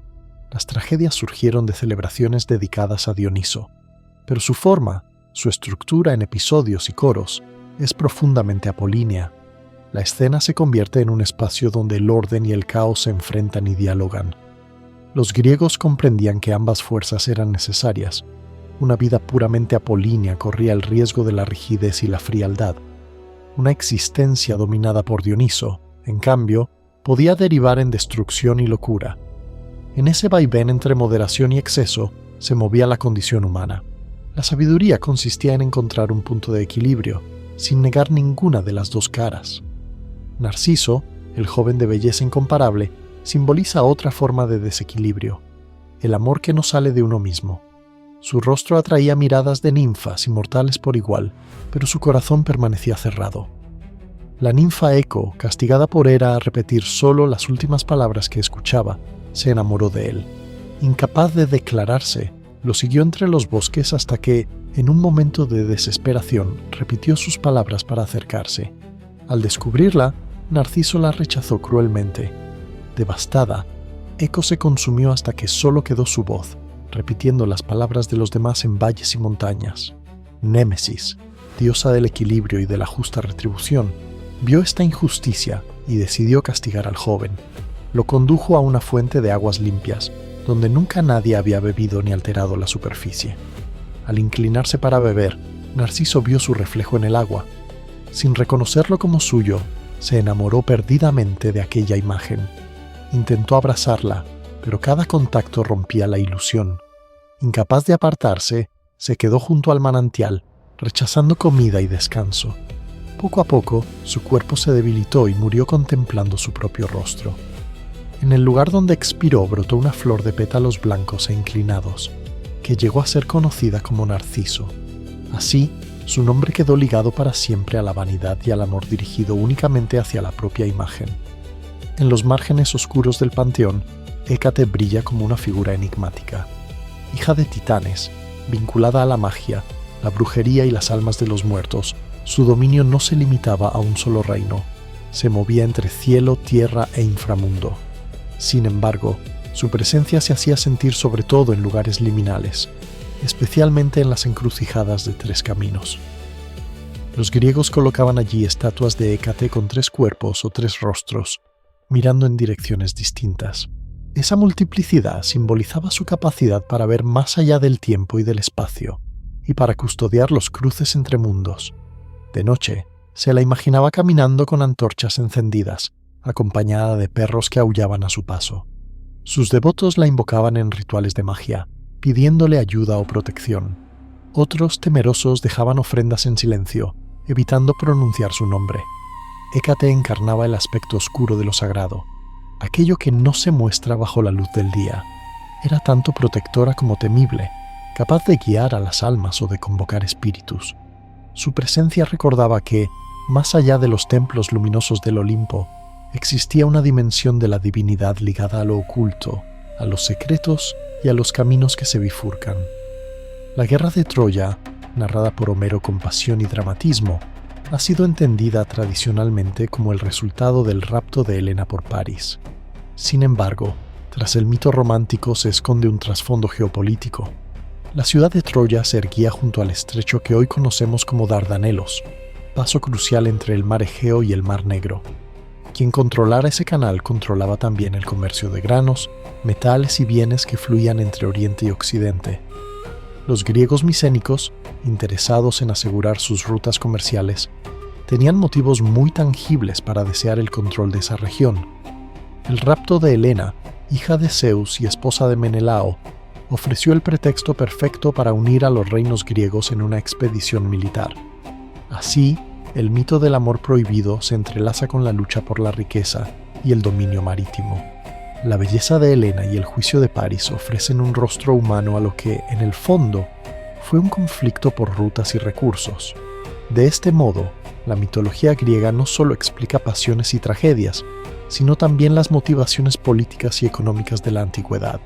En el centro de esa guerra se alza la figura de Aquiles, el guerrero casi invulnerable. Su madre, la Nereida Tetis, sabiendo que estaba destinado a una gloria breve, intentó hacerlo inmortal sumergiéndolo en las aguas del Estigia.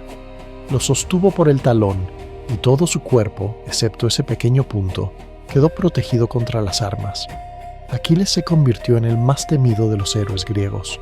Su lanza derribó a los mejores campeones troyanos, incluyendo a Héctor, pero su furia, su orgullo y la protección casi total de su cuerpo atrajeron también la envidia de los dioses. En el asalto final a Troya, París disparó una flecha apuntando a Aquiles. Guiado por Apolo, el proyectil encontró su único punto débil, el talón. Herido de muerte, el héroe cayó, recordando a todos que incluso la fuerza suprema guarda una grieta por la que entra el destino.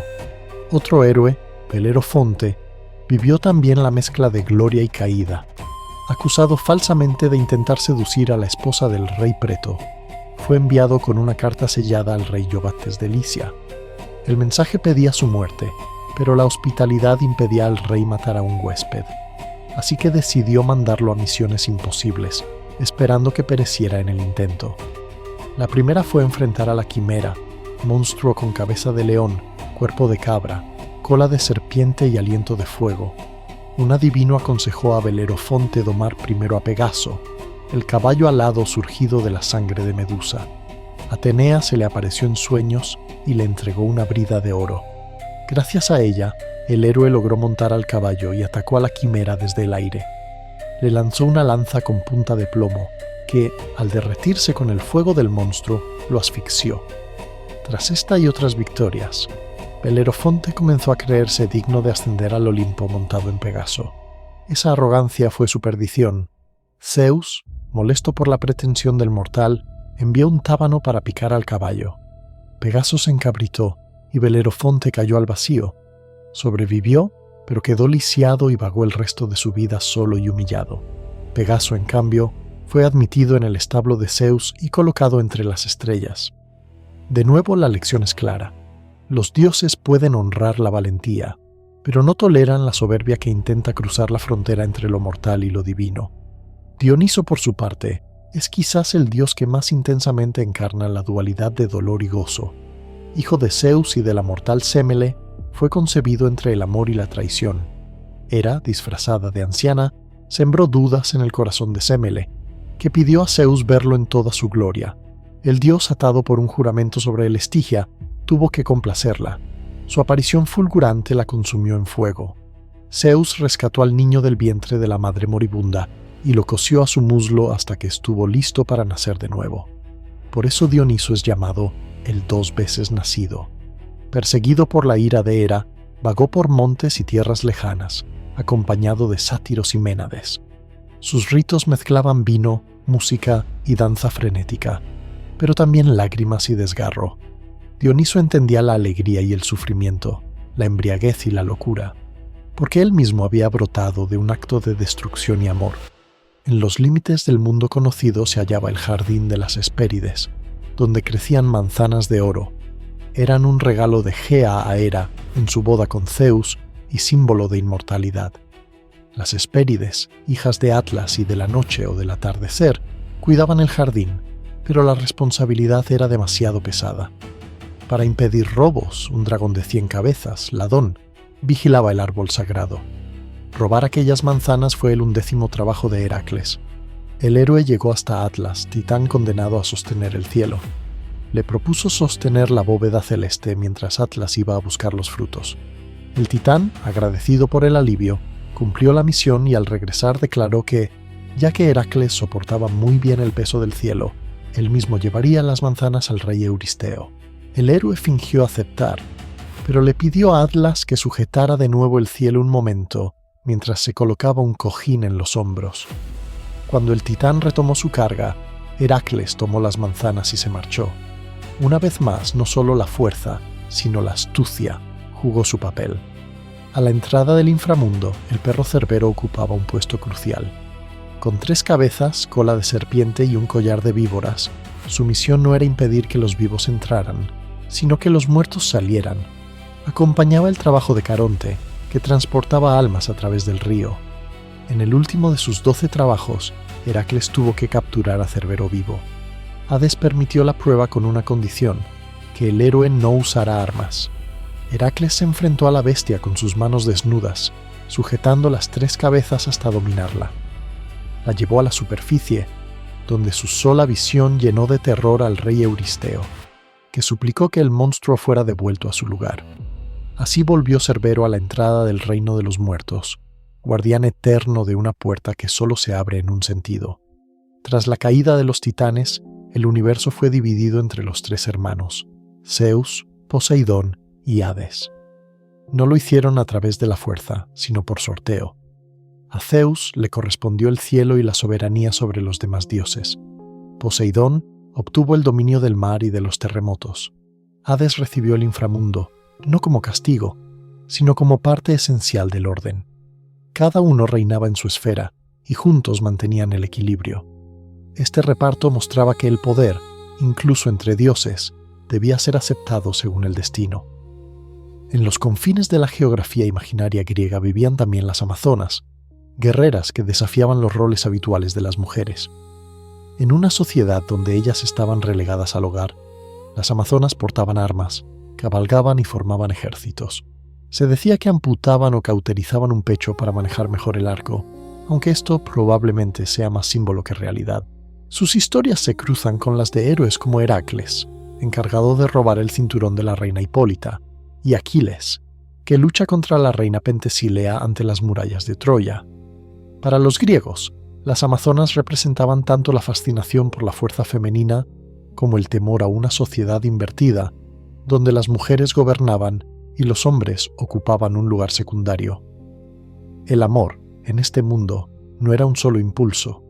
Eros, a quien los romanos llamarían Cupido, personificaba el deseo apasionado que une cuerpos y almas. En los relatos primitivos, era una fuerza cósmica primordial, impulso de creación. Más tarde, se convirtió en hijo travieso de Afrodita, armado con arco y flechas que despertaban el amor. Pero no era el único. Anteros representaba el amor correspondido, ese que florece solo cuando se encuentra reciprocidad y castiga a quienes desprecian un cariño sincero. Hímero y Potos encarnaban el anhelo, el deseo que aún no ha sido satisfecho, la nostalgia de un amor ausente. Los griegos distinguían también entre eros, la pasión erótica, filia, el afecto entre amigos, y storge, el cariño familiar. Así mostraban que el amor es un abanico de sentimientos, no una sola emoción. En este mismo universo simbólico, debemos diferenciar también a Hades de Tánatos. Hades era el dios que gobernaba el reino de los muertos, juez severo y guardián de las leyes del más allá, pero no era la muerte misma. Tánatos, en cambio, personificaba el acto de morir. Era un espíritu alado que acudía a recoger las almas en el momento final. Cuando Sísifo lo encadenó, la muerte cesó, pero el reino de Hades siguió existiendo, vacío, esperando la restauración del orden. Esta distinción deja claro que, para los griegos, la muerte y el más allá eran dimensiones distintas. Una, el tránsito, la otra, la morada. Los cíclopes también poseen dos rostros en el mito. Los primeros, hijos de Urano y Gea, eran artesanos divinos, Arges, Brontes y Estéropes, cuyos nombres evocan el brillo, el trueno y el relámpago. En agradecimiento a Zeus por haberlos liberado del Tártaro, forjaron sus rayos, el tridente de Poseidón y el casco de invisibilidad de Hades. Sin ellos, la victoria de los olímpicos habría sido imposible. Siglos más tarde, otra raza de cíclopes surgió en las leyendas, gigantes pastoriles, toscos y brutales, que vivían sin leyes ni ciudades. Polifemo, el cíclope que encerró a Odiseo y a sus compañeros, personifica este aspecto salvaje. Se alimentaba de carne humana y despreciaba las normas de hospitalidad. Odiseo lo cegó con una estaca ardiente para escapar, pero su triunfo sembró la ira de Poseidón, padre de Polifemo, prolongando así sus propias desventuras en el mar. El regreso de Odiseo desde Troya fue una odisea en sí mismo. 10 años le tomó encontrar el camino de vuelta a Ítaca. En el viaje, a menudo fue víctima tanto de la hostilidad divina como de sus propias decisiones imprudentes. Tras saquear la ciudad de los Ciconios y quedarse demasiado tiempo celebrando, sus hombres pagaron caro el exceso. Después, su encuentro con Polifemo y la jactancia de revelar su nombre provocaron la cólera de Poseidón. En la isla de Circe, la hechicera convirtió a sus hombres en cerdos. Solo la ayuda de Hermes y una hierba mágica protegieron a Odiseo. Circe acabó siendo su aliada, pero el año que pasaron en su isla retrasó aún más el regreso. Más adelante, la travesía los llevó entre Escila y Caribdis, entre sirenas y hechizos, hasta que Odiseo, único sobreviviente de muchos naufragios, alcanzó la costa de los Feacios. Con su ayuda, logró finalmente volver a Ítaca, donde, disfrazado de mendigo, recuperó su hogar y su esposa, Penélope, de las manos de los pretendientes. Su viaje refleja la fragilidad del hombre frente a los dioses y la importancia de la prudencia y la astucia. Entre todos estos relatos, vuelve a emerger el laberinto de Creta y el papel de Ariadna. Cuando Teseo se ofreció a matar al Minotauro, sabía que entrar al laberinto era casi una sentencia de muerte. No bastaba con derrotar a la bestia, debía encontrar la salida. Ariadna, enamorada del héroe, le entregó una espada y un ovillo de hilo. Le indicó que atara la punta en la entrada y lo fuera desenrollando a medida que avanzara. Tras matar al Minotauro, Teseo siguió el hilo de regreso. Sin esa simple estrategia, su valor habría sido inútil. El hilo de Ariadna se convirtió desde entonces en símbolo de la guía que nos permite salir de situaciones en apariencia imposibles. A veces, el coraje necesita de un rastro, una idea sencilla que señale el camino de vuelta. Hemos cruzado ríos encantados, hemos descendido al Tártaro y hemos subido, de la mano de héroes y dioses, hasta el mismo Olimpo. Has escuchado conmigo los gritos de guerra de Aquiles, los susurros en el oráculo de Delfos, el eco distante de las musas, el rugido de monstruos y la risa silenciosa de los titanes que cayeron. Y, sobre todo, hemos visto que estos mitos no son meros cuentos antiguos para pasar el rato, sino espejos profundos donde se reflejan nuestras propias dudas y deseos. En Heracles reconocemos la culpa y la necesidad de redención. En Prometeo, la rebeldía y el sacrificio. En Medusa, la injusticia hacia la víctima. En Sísifo, la lucha cotidiana contra el sinsentido. En Ícaro, la fascinación por traspasar los límites. Nada de esto pertenece solo al pasado. La mitología griega, con dioses celosos, héroes contradictorios y monstruos que encarnan miedos humanos, sigue hablándonos hoy. Nos recuerda que seguimos debatiéndonos entre orden y caos, amor y poder, razón y locura. Cambian los nombres y los paisajes, pero el corazón humano late con preocupaciones muy similares a las de aquellos que escuchaban estas historias a la luz del fuego. El viaje por estos 50 mitos llega a su fin, pero las puertas del pasado continúan entreabiertas. Siempre quedarán nuevas versiones, detalles olvidados, interpretaciones distintas esperando a ser descubiertas. Si deseas seguir adentrándote en la penumbra de la historia, acompáñame. Yo soy Susurros del Pasado, y este espacio existe para quienes aman la noche, el silencio y las voces antiguas que aún resuenan en ella. Que tus sueños sean tranquilos y que los dioses, incluso los más caprichosos, te sean propicios esta noche.